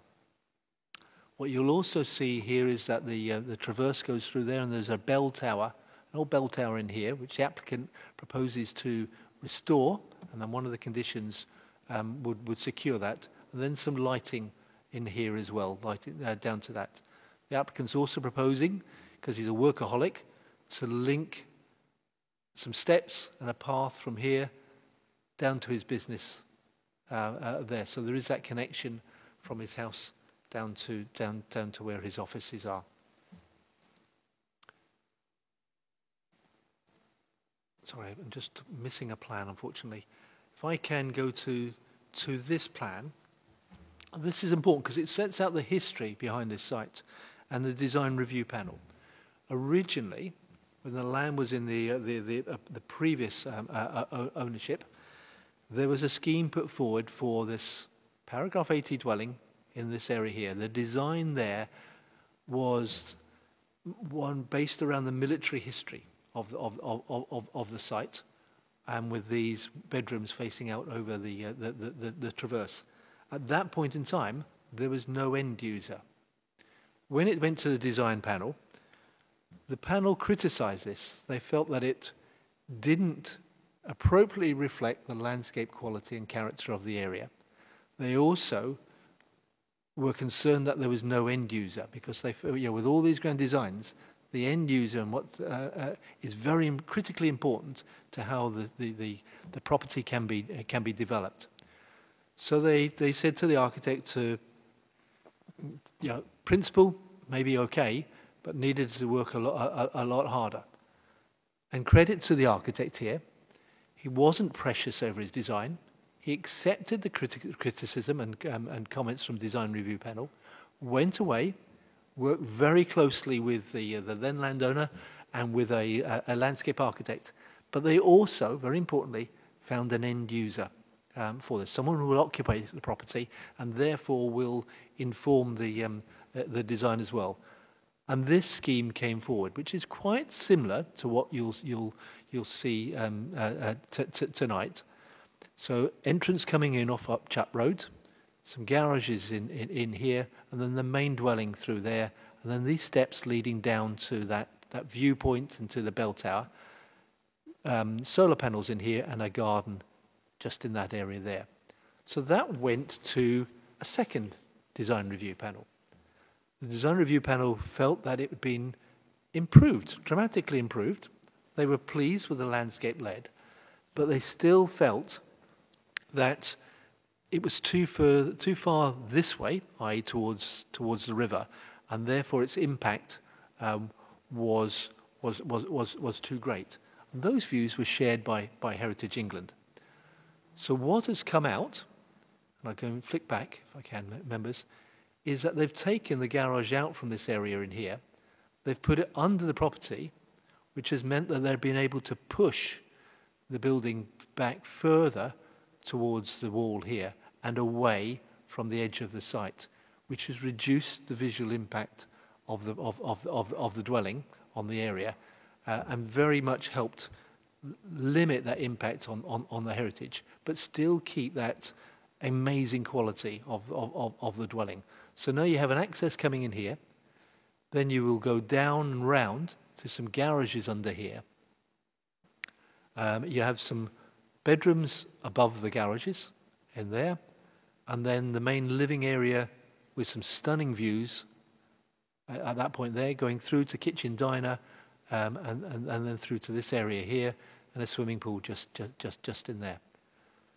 So this shows the ground floor, as I said, main entrance, that large living area in there with large roof.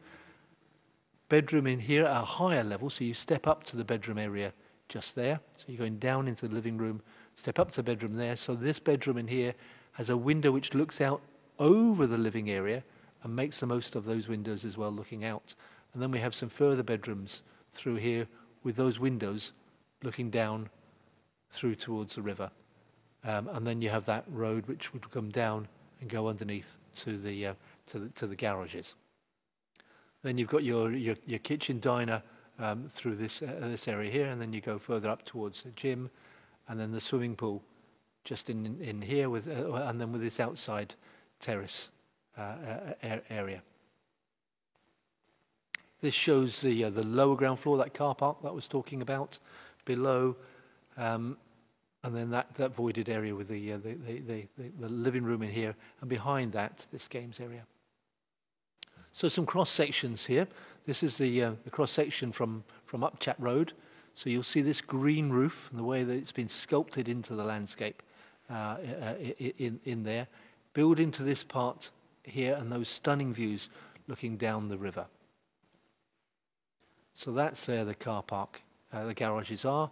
Above there, the bedrooms, and this double vaulted living area just in here. Steps coming down towards the bell tower, steps coming down there towards where to his work. And again, showing that sculpture, that green roof running through here, the wonderful windows in there which will look out down various parts of the river, and then these windows just in here. The other thing to be aware of is the roof here, which projects over in front of the windows. That helps to reduce the light that will come out of those windows. When you've got the internal lights on, it limits that light spill. So at night time, it helps to reduce that light spill and that impact in terms of the surrounding area. Got some further cross sections through the site there, and then we've got the access onto Upchap Road, which is approximately where that cone is, just here. So that needs to be cut in through the landscape up to this access here. But again, it can be done in a way which limits tree loss and provides the necessary visibility onto Upchap Road. As I said, I've talked through the the changes. What this hope helps to show is that the scheme developing from here to here and then to here. So again, you can see that that's further setback. If I go back to this one here, and I go to this one, you can see how it's been set further back into the site to address those concerns by Heritage England. And you've got the secluded garden here, PV panels there, and the bell tower just in there. And then some CGIs of the building, showing this green roof and the building and that overlap of the roof.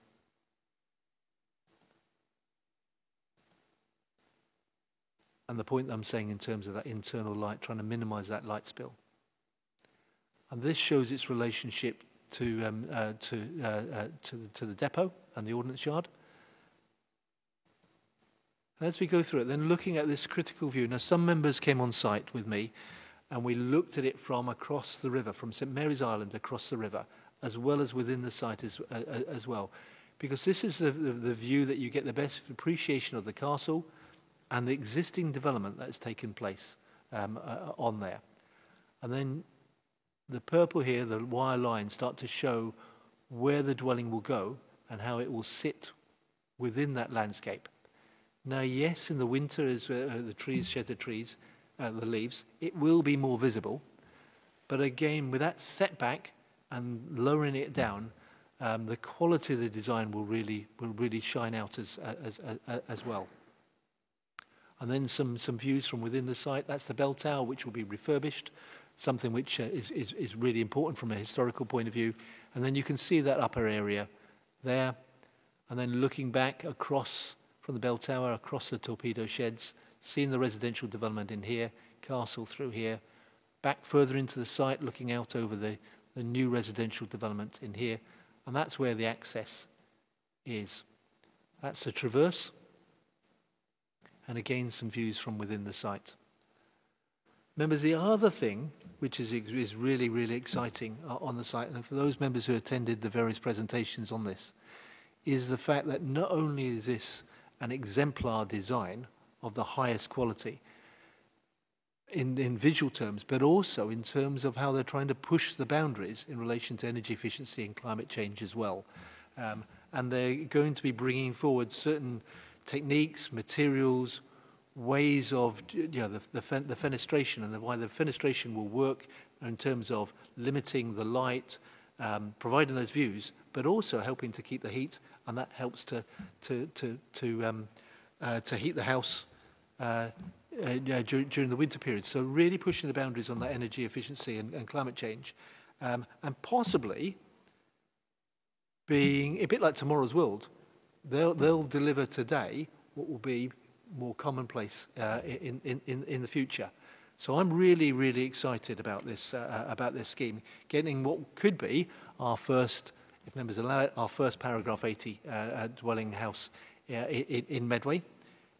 It does need a lot of work still in terms of compliance with the conditions that you see laid out. But it is an amazing scheme, and members, I'm pleased to promote it to you, subject to the conditions as set out and amended on the supplementary agenda advice. Thank you, Chairman. Okay, thank you very much, Dave. I'll come to Councillor Tranter, but can I just ask a technical question? Looking at the application site, edged black on page 130 of the agenda, is there a reason why a part of Upchat Road, ? Is it a public highway or is it army land over which the public are permitted to traverse? But why does the application site include any part of Upchat Road to which the public do have access? Why would that be included? Chairman, the plan that you see there is a location plan, so that members can see where the site is. But you're absolutely right.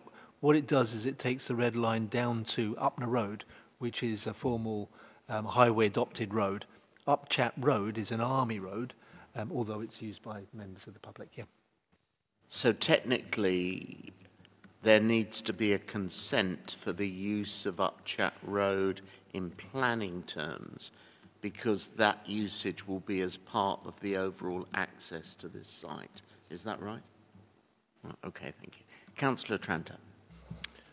Thank you, Chair. And my goodness, this is an unusual application for this committee, and I think the first of its type, as has been pointed out. So I'm actually quite excited about it, and I have to say I really do love this, and I think we have to think a little differently because of the requirements of paragraph 80. And although I note the comments from Heritage England, I can't imagine Heritage England are ever in favour of much in terms of paragraph 80, because that's their job, isn't it? You know, to see what harm anything causes. I followed this application right the way through, and in fact attended the design review panel, which is like some kind of torture for architects. And I'm very pleased to hear that they took on board and have changed and developed this on its journey. And I also sat and listened to the presentation at UPNA some while ago. One of the reasons I'm so excited about this is I was very lucky some 10 years ago to be invited to stay for a weekend in a paragraph 80 property, nothing like this one. I didn't know what I was going to think about that, because it's an incredibly wealthy person. But the thing that I discovered, and that really hit home to me, was the extraordinary amount of skill and design, and, if you like, it was showing off at so many areas. In this case, it was themed around the use of woods of different kinds and so on, to a level which was moving all boundaries. And I think this is really important for Medway, that we are pushing boundaries, because this is not just about this property. This is, I hope, about as many as possible local, skilled people perfecting their crafts, learning things from here, and that, you know, will be reflected in maybe slightly humbler buildings elsewhere as we learn from this kind of development. And so we'll certainly be voting in favour of this evening, and I think Mr. Harris has put it very succinctly, some of the advantages. I have looked all the way around the site as much as I could. I even went out on a friend's boat and went up and down the river to see what it would look like from the middle of the river, not just across the other side. There's nothing which concerns me. I think it brilliantly fits in with the landscape, in my humble view, which, after all, is just a mound of dirt that was left over when they dug that the ordnance depot there to save, presumably, the village from being destroyed if it happened to blow up. So it's nice to know the planners from the 19th century were thinking thinking very carefully in those days, albeit a different system. So thank you for the presentation on this. I shall be voting in favour, and very much hope that it will be something we can be proud of in Medway, and perhaps we'll see it on grand designs on the telly. Who knows? Thank you. Thank you, Councillor Tranter. Councillor Hackwell, please. Thank you, Chair. I also think that this is a very exciting prospect for Medway. It's great to have a paragraph 80 house being brought to this planning committee, and it's certainly something that I'll be supporting tonight. I think, as Councillor Tranter just said, it's just a lump of earth on the side of the building, and bringing it back to some life with some character and showcasing for Medway what can be done in Medway will be great for us. I went to the site visit with yourself some rainy night earlier this year, and then to the presentation in the offices. And I think if the applicant applies the same quality standard that is applied in his offices to building this house, then this will be a fantastic, fantastic house for Medway. Thank you. Thank you very much. Councillor Galvin. Thank you, Chair. And, actually, I'm, like Mr. Harris, quite excited to be here this evening. Thoughts occurred to me earlier when I was reading through this agenda. I spent 12 years as a member of the planning committee on the old Rochester Bourne Medway Council. When I joined Medway Council, the first 4 years I was on the authority. I had 4 years continuously. For the last 8 years, since I've been a portfolio holder, I've occasionally, like tonight, sat on this committee. So I've got nearly 24 years of sitting on a planning committee. What worries me, during that 24 years, there is no building or scheme that sticks in my mind of being outstanding.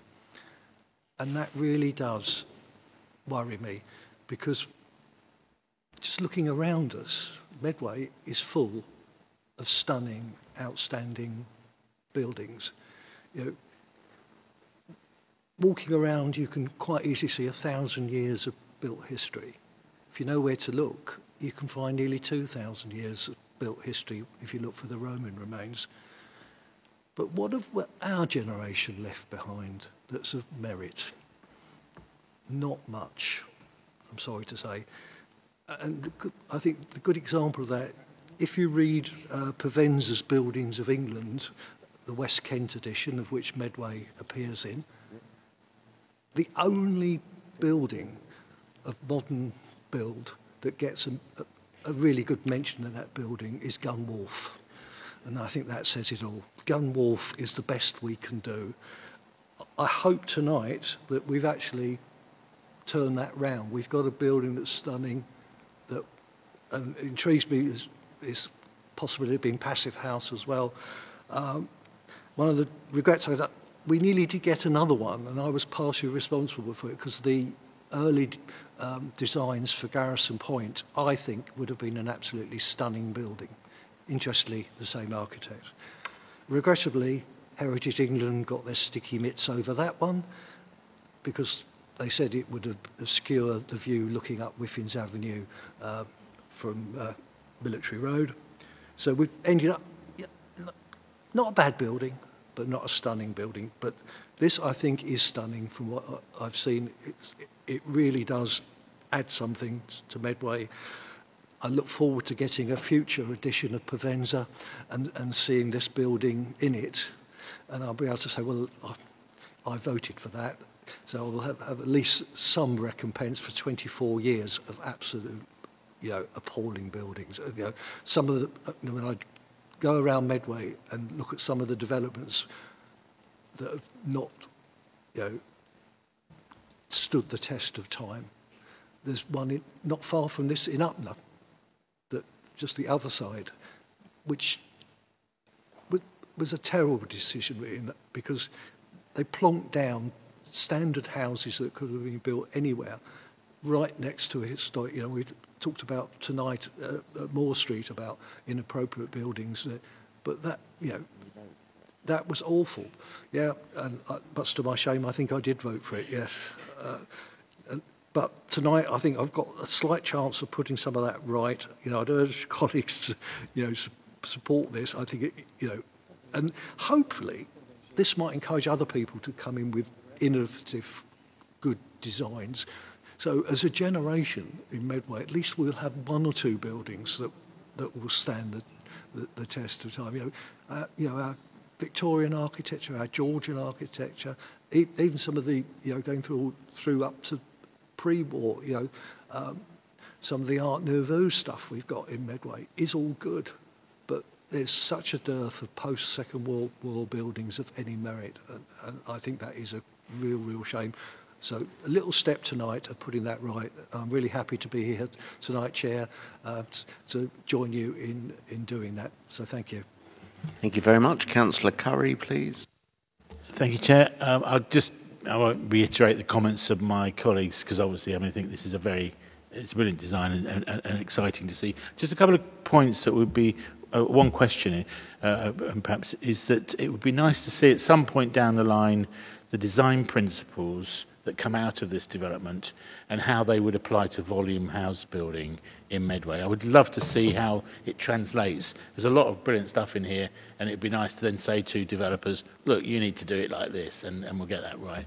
One question in respect to the report. It mentions that there was a 2015 application where this site would have been used as a greenfield site as a condition on a previous application. I just wondered what's happened with that. I'm not suggesting that the local community be allowed access to the green roof and to walk about on it or anything like that, but it would be nice to see what happened to that and if there's anything in this application that could take that into consideration. Because it would be a shame to lose the opportunity for some green space if possible.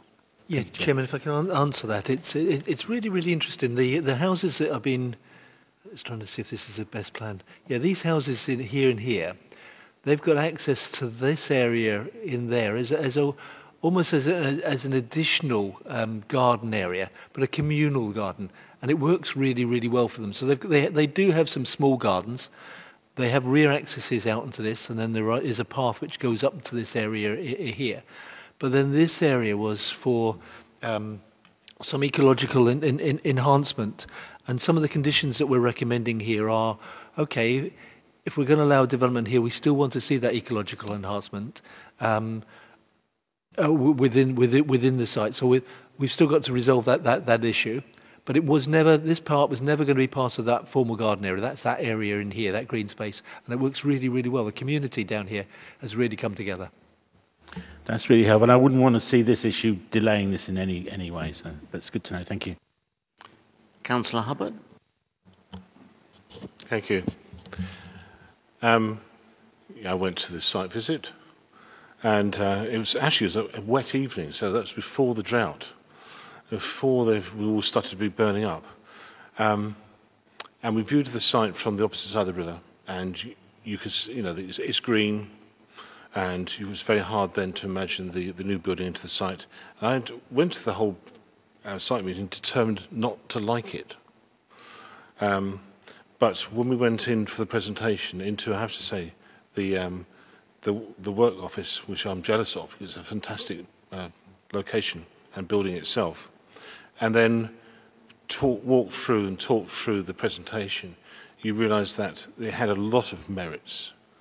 And having been to the site just prior, you realise, in fact, that the mast area was actually something that could be retained and have an opportunity to build upon that. But it was very, very interesting. But also the fact that Councillor Curry talked about picking up on design issues that can be applied to housing. And hopefully those design issues can pick up and apply to other buildings, industrial buildings as well. Because I think that it'll go a long way to improving things in Medway. So, having said I was going to determine to go along and dislike it, I liked it a lot. Thank you very much. Final speaker, please, Councillor Potter. Thank you, Chair. I'll just be brief and say I think it was extremely beneficial to have the site visit. So I did, like colleagues, view the site from the other side of the river. Actually, I can remember that was a day that we were dodging showers, I think. So I think it was one of the few rainy days we had over the summer. And then I think it's really beneficial to walk around the site and see how this could work and could, provided it was done in a sensitive way, and it has been, work in that landscape setting without impacting negatively on the heritage assets and aspects of the area. And just touching on Councillor Golvin's point about the design of buildings in Medway, well, we had the Design and Regeneration Awards recently, and they might not be quite to this level, providing this property does end up getting built to that standard. But I think we had some very strong award winners, and we have done for several years here in Medway, so there is some very good stuff going on here in Medway. We mustn't forget that. But this is exceptional. Thank you. Thank you. Just before we go to a proposition on this, I would add myself. I know I visit an establishment in Ordnance Yard very frequently. I'll be there tomorrow. And in fact, the whole design of Ordnance Yard, that mix of residential and commercial, I think it is absolutely superb. And here, immediately adjoining, and as we've heard with a potential link through, is this fantastic design and application which I see all members and hear all members enthusing about, which is fantastic. It'll be fantastic for Upnor and brilliant for Medway as well. So I certainly will be supporting from the chair. I'll come now to Councillor Fern, if I may. We have a recommendation set out. Councillor Fern. Thank you, Chair, and I myself agree with Mr Harris and colleagues what they've said. A very, very impressive design. So I'm very happy to move recommendations as set out on page 131 of the report for approval, subject to conditions 1 to 19, noting the changes in the supplementary agenda. seconded by Councillor Tranter. Can I see those in favour, please?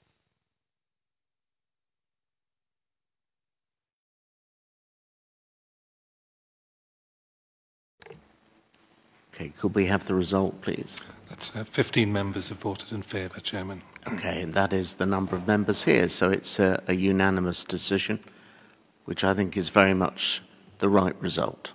So congratulations to all involved in the application over that lengthy process as well.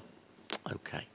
So thank you very much, colleagues. And now, as Monty Python used to say, for something completely different. Chair, I'm going to declare an interest in items 9 and 10.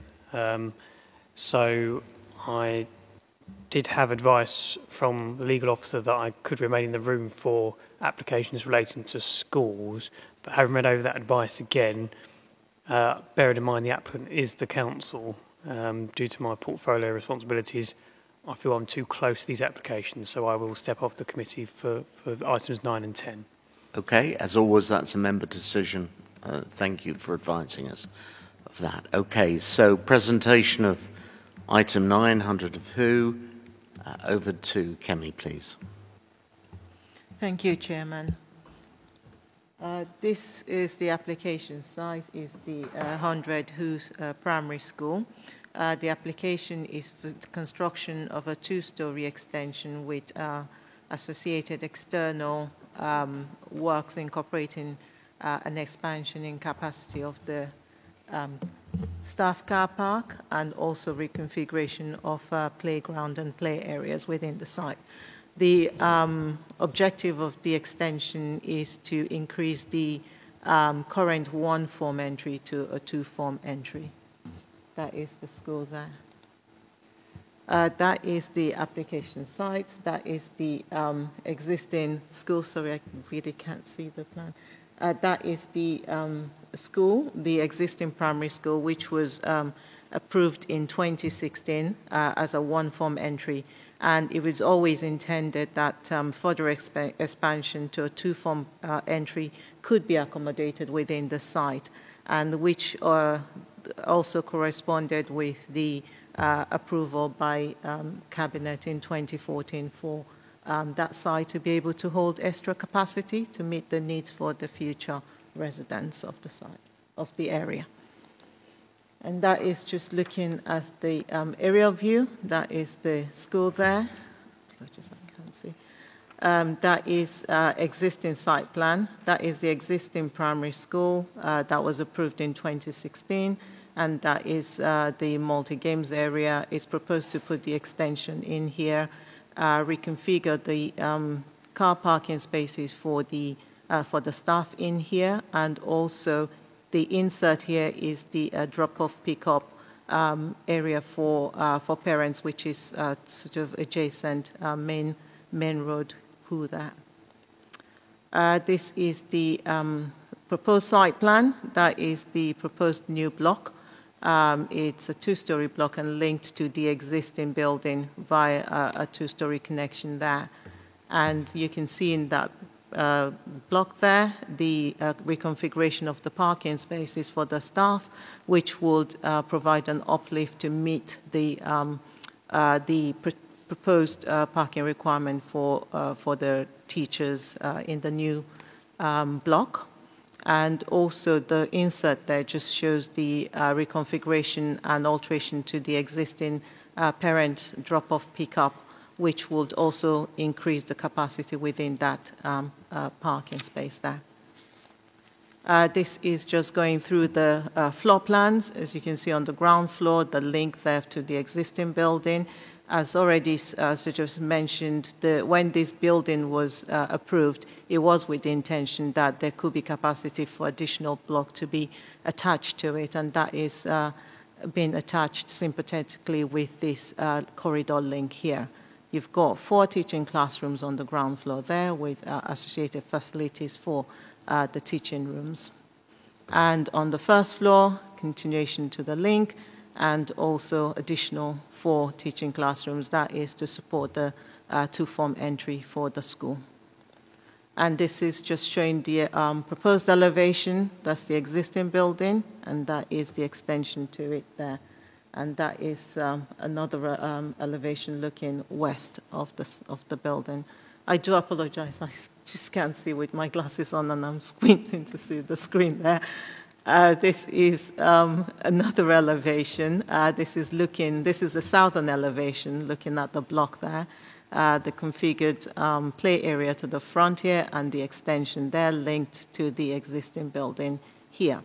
And that is the west elevation, so looking from west towards the site, and that's the extension in the background. And this is just some photographs just to show the existing building. As you can see, the design and the material palette proposed will be quite identical, so it sort of continues the elevation and the design of the existing, which presents a uniform appearance when you're looking from the road, even though the building itself is set significantly away from the road. But if you're looking from the road, it sort of presents one elevation, and that is just looking again at the existing building there. And this is just looking within the current car park, as already shown on the proposed plan. There will be tandem parking provided, but that would work because it's a school and it would be easy to be able to know who's parked there and move the car. So in order to be able to provide the parking spaces that would be required for the school and the teaching staff, that was the most appropriate way to provide it. And the cycle storage will still be provided as well. And this is just looking towards the field, the area to the front of the extension, where you will still have some external play area for the children, and the multi-games area would also be will still have that access from the school. Oops. Sorry, I need to go back. Oh, apologies for that. Thank you, Dave. So in terms of the principle of this development, as already mentioned, this site has been allocated and sort of intended for it to be able to accommodate future expansion for the school to a two-form entry school. And the need and the requirement has been comprehensively addressed and justified in the officer's report to members on pages 167 to 169. In terms of the design, as already shown on the presentation, the proposed design and materials corresponds to the existing, and it will be in keeping with the prevailing development on the school site. Given the distances to Main Road, the building itself will read as one and will not have a negative impact on that street scene. In terms of amenity, the school is set within its own grounds, so it's quite far away from residential properties to have any impact in terms of daylight, sunlight, or impact on outlook. In terms of parking, the school has, through the reconfiguration of the parking spaces and also improvement to existing car park, will be able to provide the parking that is required for the staff and also for parents drop-off and pick-up. Any minor disruption will not be over and above what is currently experienced in the area, and the highways officer has raised no objection to this. We have received objections, again, which has been addressed in officer's report, and conditions have been recommended to mitigate some of those concerns in terms of those raised in on parking grounds through the lack of travel plan. There is a condition for the school to update their current travel plan to take account of the proposed uplift in the school form. There's also a condition to address drainage issues, which has been raised, air quality, and noise and disturbance during construction. So as members can see, the proposal shows that there is need for additional primary school places in this area, and the principle of an extension to this existing school is strongly supported both local at national level. On balance, officers consider the impact from the proposed new teaching block to residents and local environment can be adequately mitigated by those recommended conditions. As such, officers recommend approval and members are requested to consider our recommendation. Thank you, Chairman. Thank you, Kemi, very much indeed. Just Councillor Trenter, please. Thank you, Chair. I don't have a problem with the application, which makes perfect sense. And congratulations to the three letter writers that managed to get 2 pages in the report with their bullet points, which is interesting. But I just wanted to pick up one of the points, actually, in those bullet points. It was about the travel plan, which Kemi referred to. And I'm just curiosity here that we talk about monitoring the travel plan. Clearly, this will have a little impact on the amount of travel, obviously, because there'll be more people at the school. Can you just tell me how these travel plans are monitored? This resident who wrote in suggested that it was not being monitored effectively. Can it be explained, with this, what changes in our monitoring and how is it monitored? I don't understand. Could that be answered, please? Thank you. Yeah, Chairman, I understand the residents, what they're saying in terms of monitoring, and it's a matter of us monitoring within the highways team. Rob Neve's replacement will have to be involved in that monitoring, but also working with our education colleagues in terms of the individual schools doing some monitoring as well, and working with our team. So it can be improved, but that's where it is. As I said, it's working. The schools do some monitoring and share that with us, and the amendments and additions come forward as a result of that. Okay, thank you. I'm not raising an issue with this, but I think it is important. I'm sure ward councillors, if they felt inclined to do so, would probably home in on some of these issues if they felt they won't be. But I think it's very important that when we put in conditions that we do have effective monitoring of them. But anyway, thank you very much for explaining. Okay, Councillor Fern, please. Yep, moving recommendation. Yep, thank you, Chair. Yep, happy to move the recommendation as set out on page 157 of the report for approval, subject to conditions 1 to 22. Thank you very much. Is that seconded? Okay, Councillor Tijan, thank you. Can I see members in favour of that recommendation?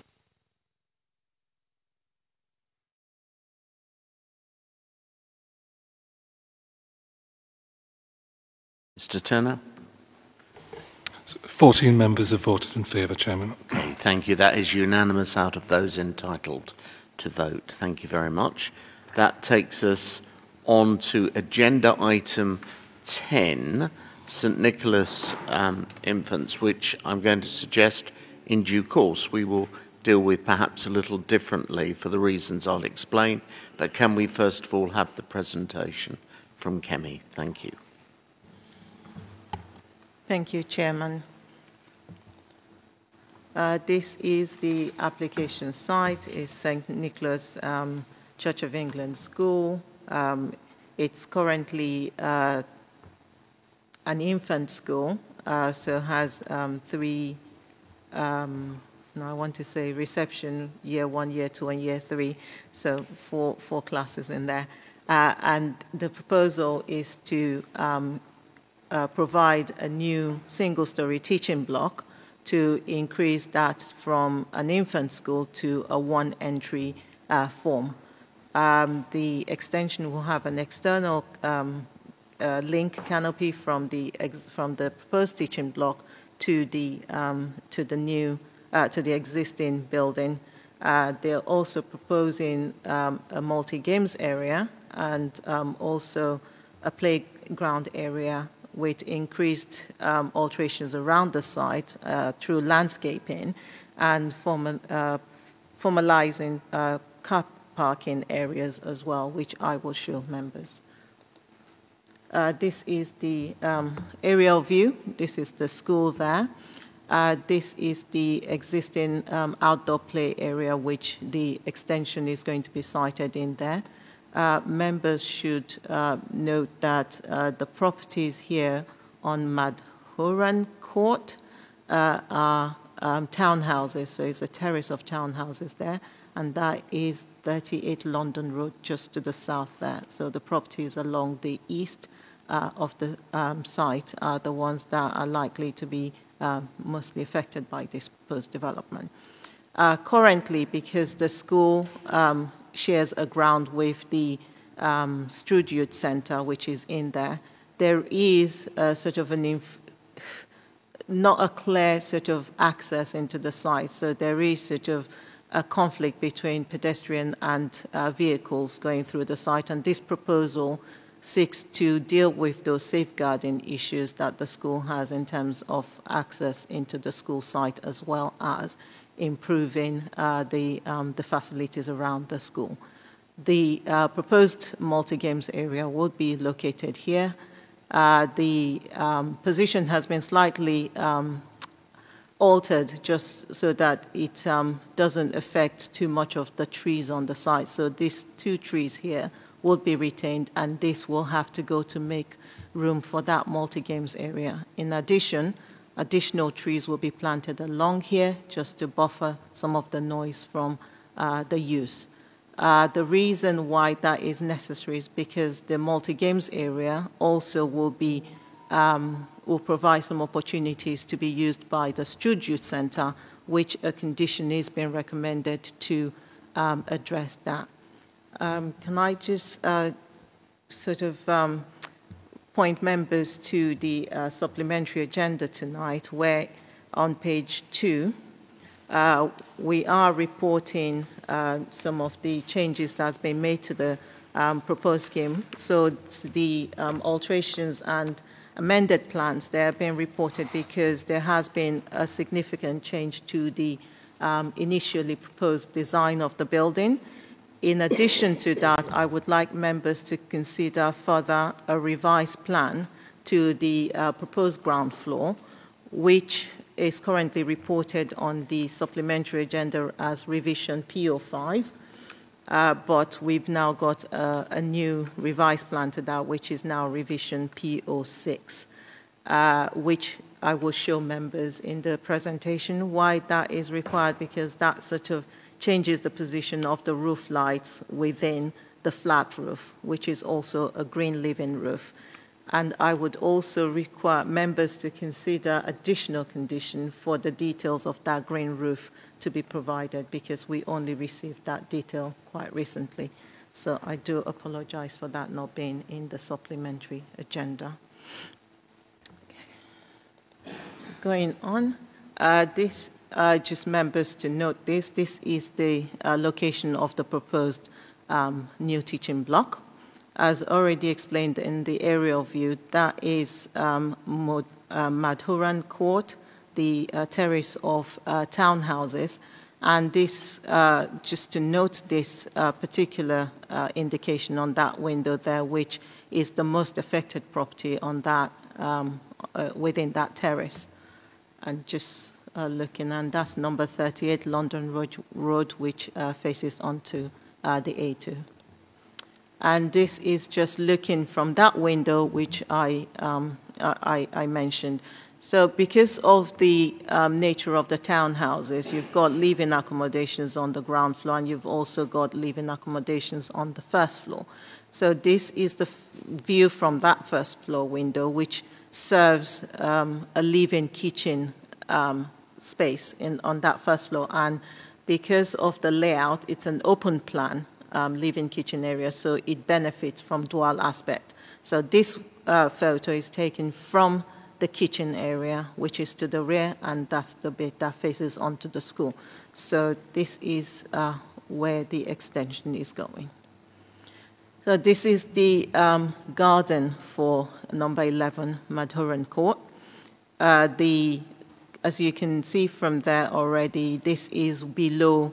It's approximately 2 meters lower ground level to the school. So the school floor area, ground floor, and the play area is sort of around there. So you've got that wall there, and you've got the school fence, which is on top of that, also there. I will explain the distances to this window from the wall here to this, to the window, is approximately 4.5 meters, and the height from the top of that fence to the ground level of that garden is approximately 3 point, apologies, need to look at my notes here. Yeah, it's approximately 3.2 meters on that level there. So you've got approximately 2 point, sorry, I do apologize, members, for this. So we do have that, which is 3.3 meters from the top of the fence to the ground of the garden there, and the extra on top of that, which is within the school ground, which is approximately 1.3 meters on that. And what I would like members to also note is the sorry, just no, I think I've mentioned all of that. Sorry, apologies. And so moving on, so this is a view from the second floor window of the same townhouse and looking down. So what they would see from the new proposed plan will be the green roof of the school's extension.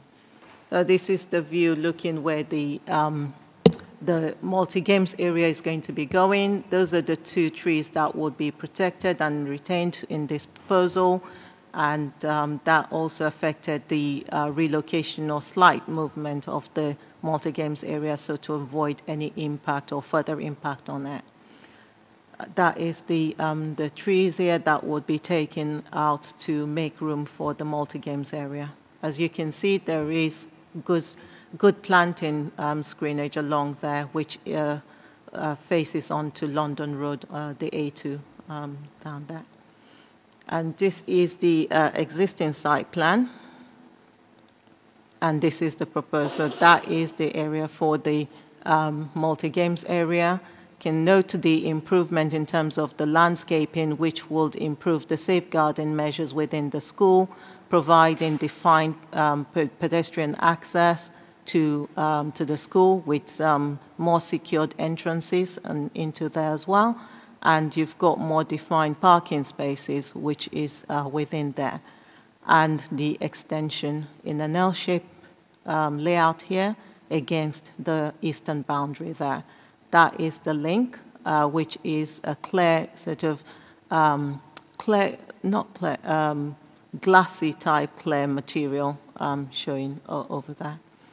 And this is just the proposed replacement planting to address the loss of the trees that would be removed to provide space for the multi-games area. And that is the additional planting to the south of the multi-games area. So this is the originally proposed plan. This is the pitched roof. And as you can see, we have the views from the roof light of the new teaching block. And that just shows that there won't be any overlooking, although there was objection from the neighbors in terms of overlooking and loss of privacy. And the distances to the building, as already shown, I will make that clear slide in a second. This is now the proposed elevation. It does look quite large. However, there are standard requirements that a school needs to meet with in order to meet the standard by DFE, and the reason for that is why we've got such a tall building. And this is just other elevations.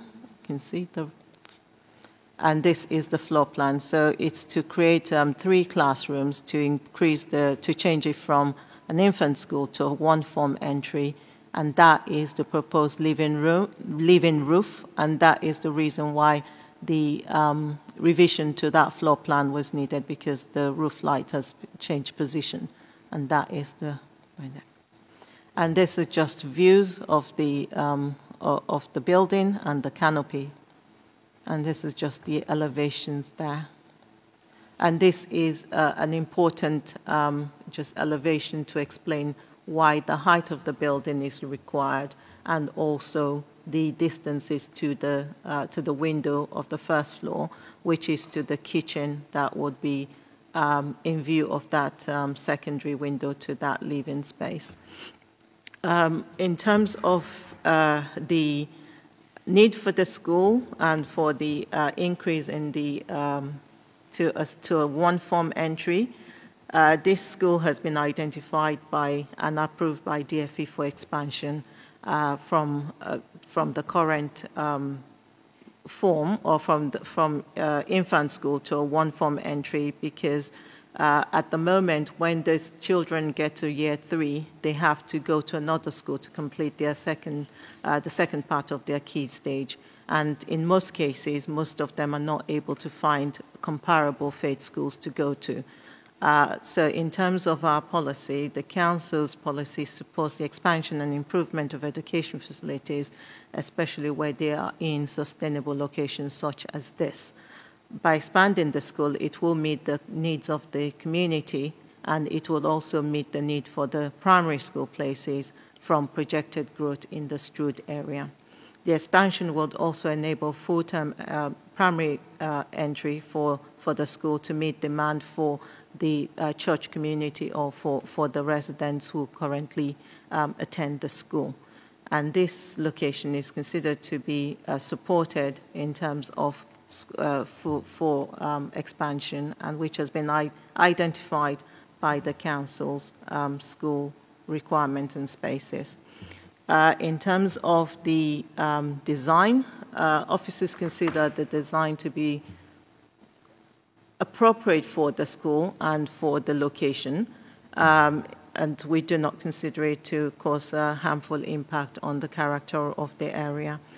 In terms of the amenity and impact on neighbors, on the neighboring occupiers, we do consider that there will be some impact in terms of some reduction in daylight and sunlight to that garden area, because that is already sort of impacted upon by the existing wall and the fence, and also the fact that they are quite below the ground level of the school itself.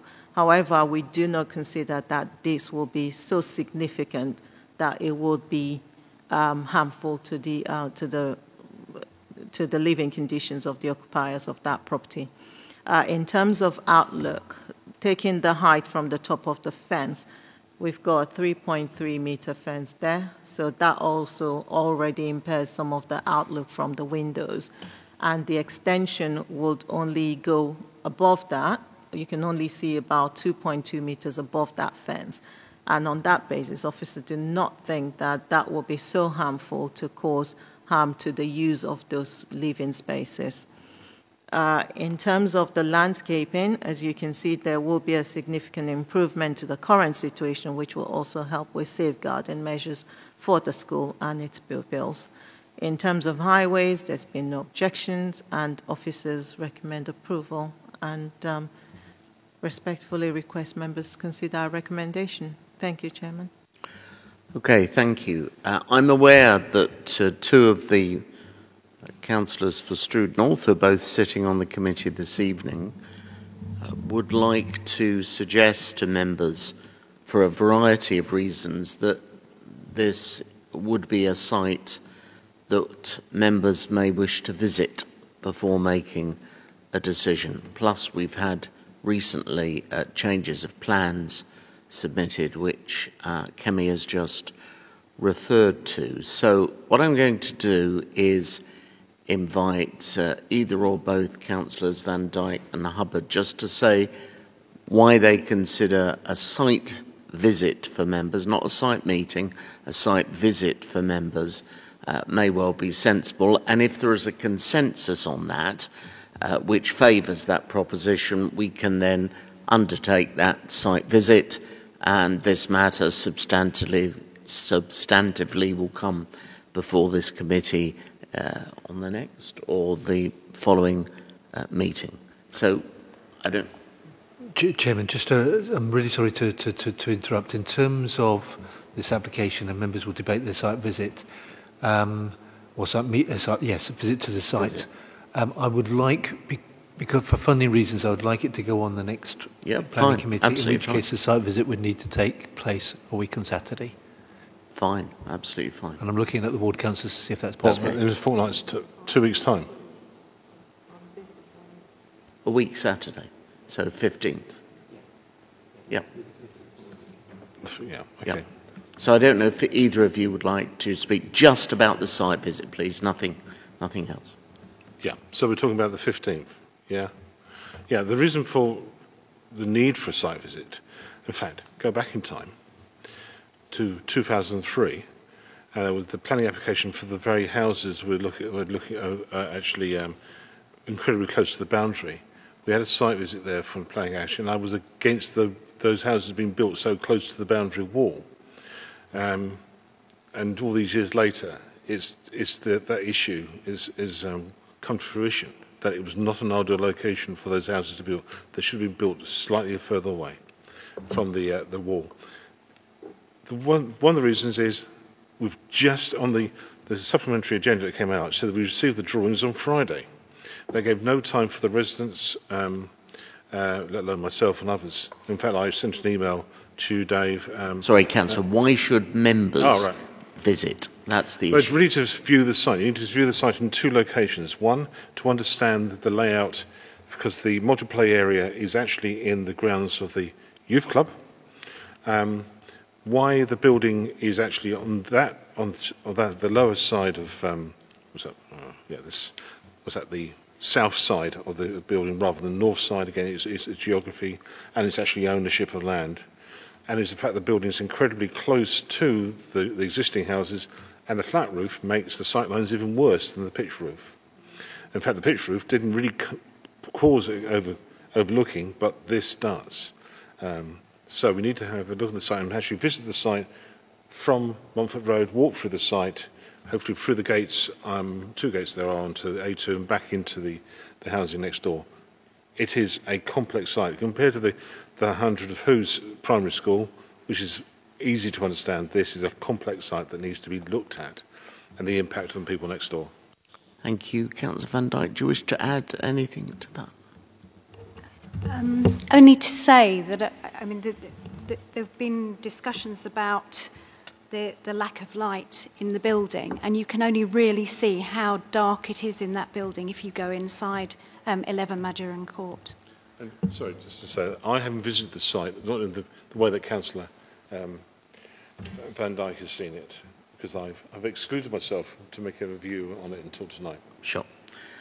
Is there a consensus, colleagues, that it will be potentially useful for members to have the option to visit? Seems sensible. We've also got these very recent plans that have come in as well. Are members happy on that? Sorry, the date and time of that? Well, Saturday the 15th, 10 o'clock? Or? Chairman, that seems sensible. I think, unless Councillor Hubbard and Councillor Van Dijk disagree with me, I think it's quite difficult to do an evening site visit now, so it needs to be on Saturday. This Saturday is too soon, so it would be the 15th if members are happy with that, and 10 o'clock seems reasonable, Chairman. Okay, well, obviously it's not compulsory for members to go, and we have to agree a time and a date to get this back on the agenda with notice period and printing and everything else. Councillor Stamp? Would we be able to make it a bit earlier, please? Because I've got commitments at 11 o'clock that day. So if it could be 9:30. Well, 9:30, let's compromise. Okay, so a site visit will be facilitated for those who wish at 9:30 on Saturday the 15th of October, and this matter will come back on the agenda with any further updating as needed as a result of the new plans, which thus far are only mentioned within the supplementary agendas. Is there a consensus on that, colleagues? Yep. Okay, fine. Michael, do we need a formal vote? Are you happy with that? I think it's clear there's consensus. Okay, so Michael's happy there's a consensus. So thank you very much indeed. So we move on then to over to Strood Rural, to Perry Hill. Kemi. Thank you, Chairman. This application is at land south of existing stables at Bodiesview, Perry Hill in Cliff. This is the application site. So this is just showing where the proposed amenity block is going and also showing the access to it. Members would recall this site is established and has permission for as a gypsy pitch for one family, and the amenity block is proposed for their for the residents of that pitch. So this is the existing site plan and proposed. So this is where the new amenity block is going, and that is the existing pitch. This expansion was allowed in 2019. The expansion to this pitch was allowed quite recently in 2019, and that is where the site is going. And this is the proposed floor plan. In accordance with the guidance for gypsy travelers and pitch and for the amenities provisions for them, this layout actually meets within the set guidance for how they should be provided. It prescribes that there should be a kitchen day room for both male and female, which can also be opened up, and also two shower facilities and bathrooms, and also laundry facilities as well. This is the elevations. As you can see, the design is standard. It's got the ban roof style, and the materials is considered to be acceptable. However, we do have a condition that requires that they submit the details of the materials. In terms of the principle and need for this, whilst this is considered to be a countryside location, normally it is this type of proposal will be contrary to the Council's countryside policy BNE 25. And also within the Council's landscape character assessment document, this development would have an impact on some of the protected features. However, given this is the existing location there, and it's open countryside, and that is where the new amenity block is going to be. And this is sort of the existing, and you can see the existing caravans and mobile homes in the background there. So within the background of the existing buildings, the proposed building in there will not cause harm to the open character of the countryside. In addition, the need for the amenity building, as stated within the Gypsy Travellers guidance, is outweighs the harm to the open countryside. So the benefit of having the building to support the culture and the continued living and settlement of the occupiers of the caravan pitch is outweighs that minor harm to the character and open countryside. In terms of the amenity issues, there aren't any residential properties within close proximity of the site. The nearest one is approximately 40 meters away, so there won't be any impact in terms of reduction daylight, sunlight, and loss of privacy. In terms of highways and parking, there is not expected to be any increase in traffic or demand for parking in the area, because this will support the existing residents and will be for visiting healthcare workers and also educational support for the current residents of that established pitch. So in conclusion, the development is, as proposed, will not cause substantial harm to the character and appearance of the countryside location. The building is considered necessary or to provide an essential function within the existing Gypsy and Traveller pitch. The building will be located close to the existing caravans and would form a part of the same complex, and as such, officers recommend approval, subject to the conditions as recommended in officers' report. Thank you, Chairman. Thank you very much, Kemi. I will come to the Acting Vice Chair, Councillor Fern. Thank you, Chair. Yep, very happy to move recommendations as set out on page 191 of the report for approval, subject to conditions 1 to 7. See those in favour, please.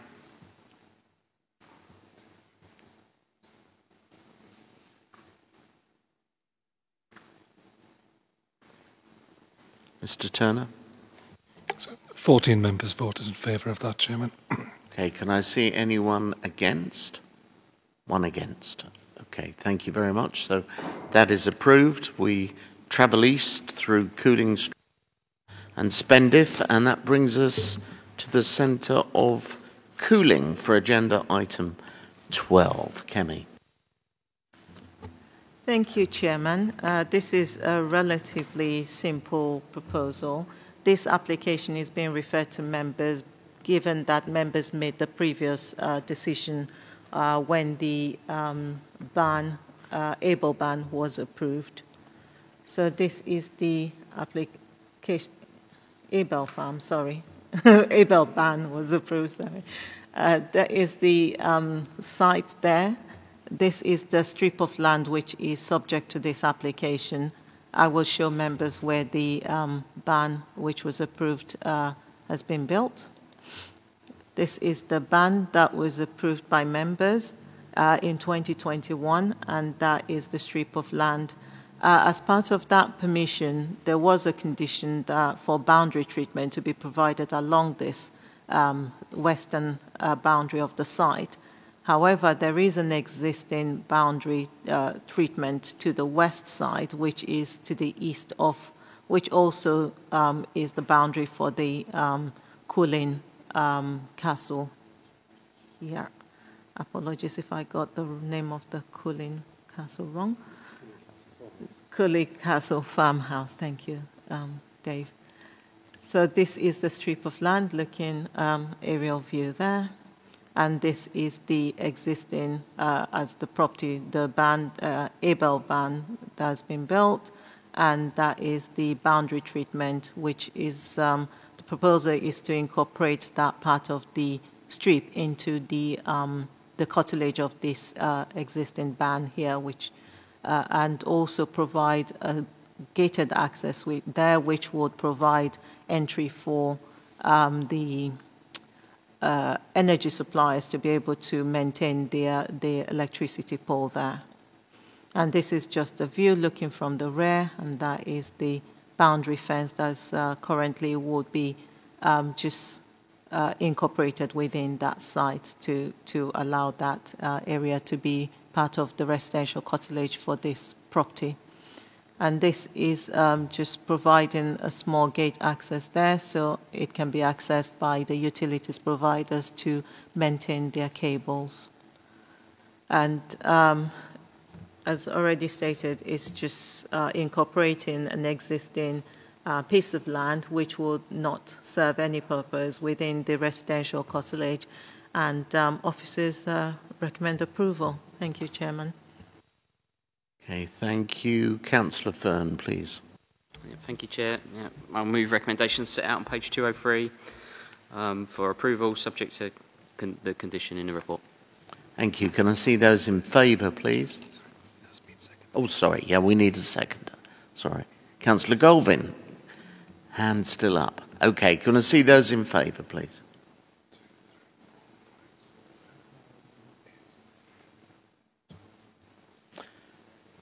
So 15 members in favour, Chairman. Thank you. That is unanimous. Thank you, colleagues. The next scheduled item, agenda item 13, has been withdrawn. I think we will then need to wait for Councillor Tijan. We will wait for Councillor Tijan.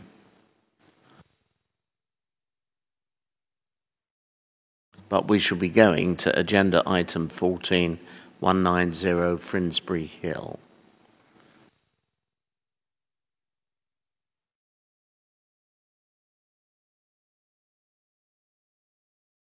Yes, we'll do one presentation and 2 votes, of course. Yeah, thank you. Good idea. Chairman, just while we're waiting for Councillor Tijan, just on Abel Barn, can I just admit that the members got it right and I got it wrong, because I thought it should have been refused. And when I've been out recently to look at Abel Barn, I think it looks really, really nice. Yeah.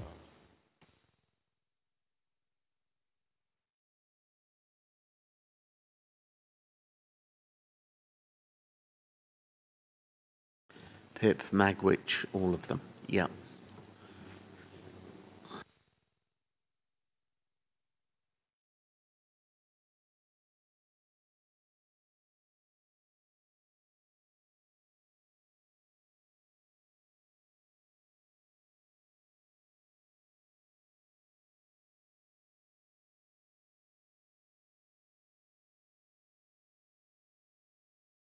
Councillor Tijan is back in the jurisdiction, so we will go to the joint presentation for items 14 and 15. Kemi, thank you.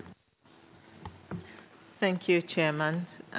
This item for identical proposals on 190 and 192, so I'll run through both presentations together. Members should note this is being presented to, being brought to committee for decision because we had objection from the parish council objecting on parking grounds. That's the application side there. That's number 190. And that is the site plan and just an aerial view of the site. This is the existing house, the front, and that is the rear. And 192 is just next door here on the left and on the right here. And that is the proposed, this is the existing floor plan, as you can see. Just proposal is to extend the garage to the front, convert the garage to living, to provide habitable space, provide extended lounge area and kitchen diner on the ground floor. And on the first floor is proposed on the side a side dormer, which would increase the size of this existing bedroom and also provide another bedroom with ensuite bathroom. That is the proposed, as already explained, extension there, and the dormer on the side. It is recommended that this window would be, a condition is recommended for this window to be made obscure glazed. However, officers feel that there will still be adequate provision of natural light into the room from there. I'll just move quickly on to, and that is similar to number 190 there and there. So officers recommend approval for both proposals. Okay, thank you very much, Kemi. I don't see any members. I'll come to Councillor Fern in relation to agenda item 14 first. Yep, thank you, Chair. So agenda item 14, happy to move the recommendation there then for approval on page 215 as set out in the report. Thank you. Is that seconded, please? Councillor Tranter seconds. Can I see those in favour of that approval?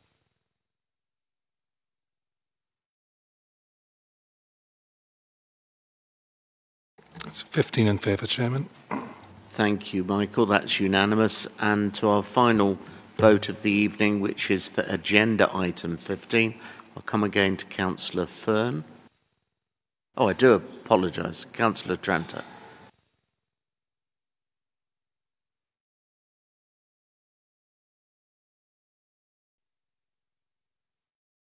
All right. Sorry. We haven't proposed it yet, but... Councillor Fern, your proposal for agenda item 15. Sorry for that confusion there, Chair.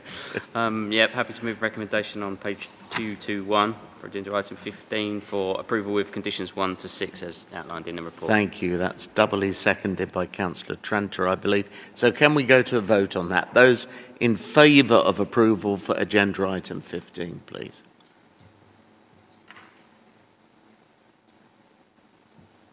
That's 15 again in favour, Chairman. Thank you very much, Mr Turner. So both of those applications are approved, and I think colleagues... Oh, sorry, my apologies. We do indeed. Page 227, Glencoe Road in Chatham Central. Kemi, please. Thank you, Chairman. This is an application which has come about through an enforcement site visit. It was due diligence of the enforcement officer because they actually went to look at something else and this was mentioned and they brought this to the officer's attention. So this is the site here and this is what has been built. Members should note this has gone through quite a lot of discussions amongst officers in the office. And while some of us agree that, or some of us disagree that this should not be refused on design grounds, but on the appearance, however, the appearance can be improved with some mitigation or with true rendering or some form of external alterations to the existing building. There are some who still think that it should be refused on design grounds and appearance. I disagree in terms of the design because there are flat roof extensions in the area, as you can see from the photographs there. The only thing that is of a huge concern is the appearance because it's being cladded in white and that undercroft there. What the applicant has suggested is that they can actually clad the lower bit, so in matching materials, and render it all together so that it has a more unified appearance. And I feel that that would address some of the concerns that some officers have in terms of the appearance.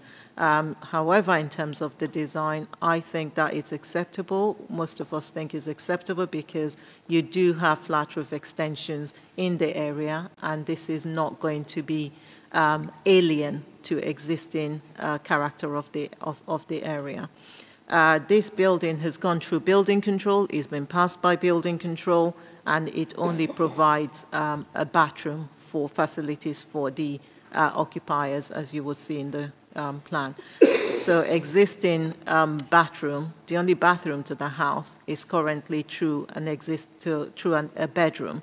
So the applicant just felt that they needed, it's not right, but they went clear that they needed planning permission and they built this extension to provide a bathroom on the ground floor. I do sympathize with them, and I do think that this can be improved upon, but I do struggle with refusing it on design grounds. So we have brought this to members to provide a guide or help in deciding on this. Thank you, Chairman. Well, colleagues, planning officers were split, so it comes to committee. Councillor Tranter, first to signal. Thank you. This is unusual. I don't know ever. I'm slightly concerned that it's come to committee. I would have preferred it was planning officers work this out for themselves, but I'll leave that for others to discuss offline. Can I just clarify something, Kemi? I think the photograph we've got with this sort of overlapping wood kind of appearance, although it's not wood, is it? Did you say that's going to be made to look flat, or is that? You know, I mean, can you just talk about the finish, just so I'm clear on that, because that seemed.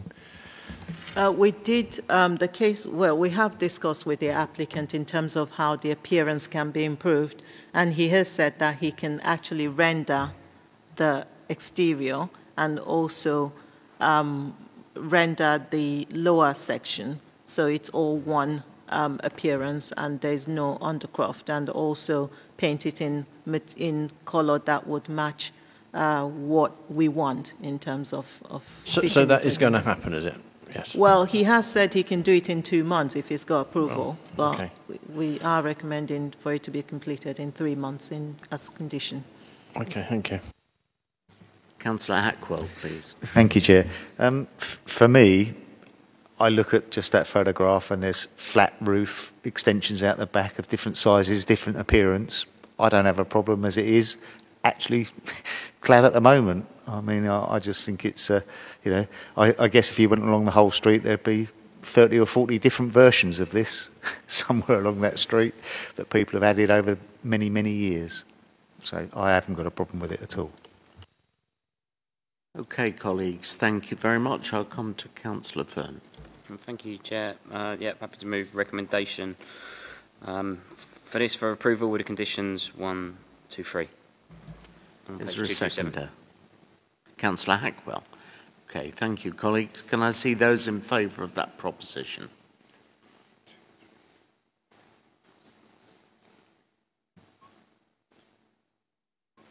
It's 14 members. And against? 1. Okay. Thank you very much. That application is approved.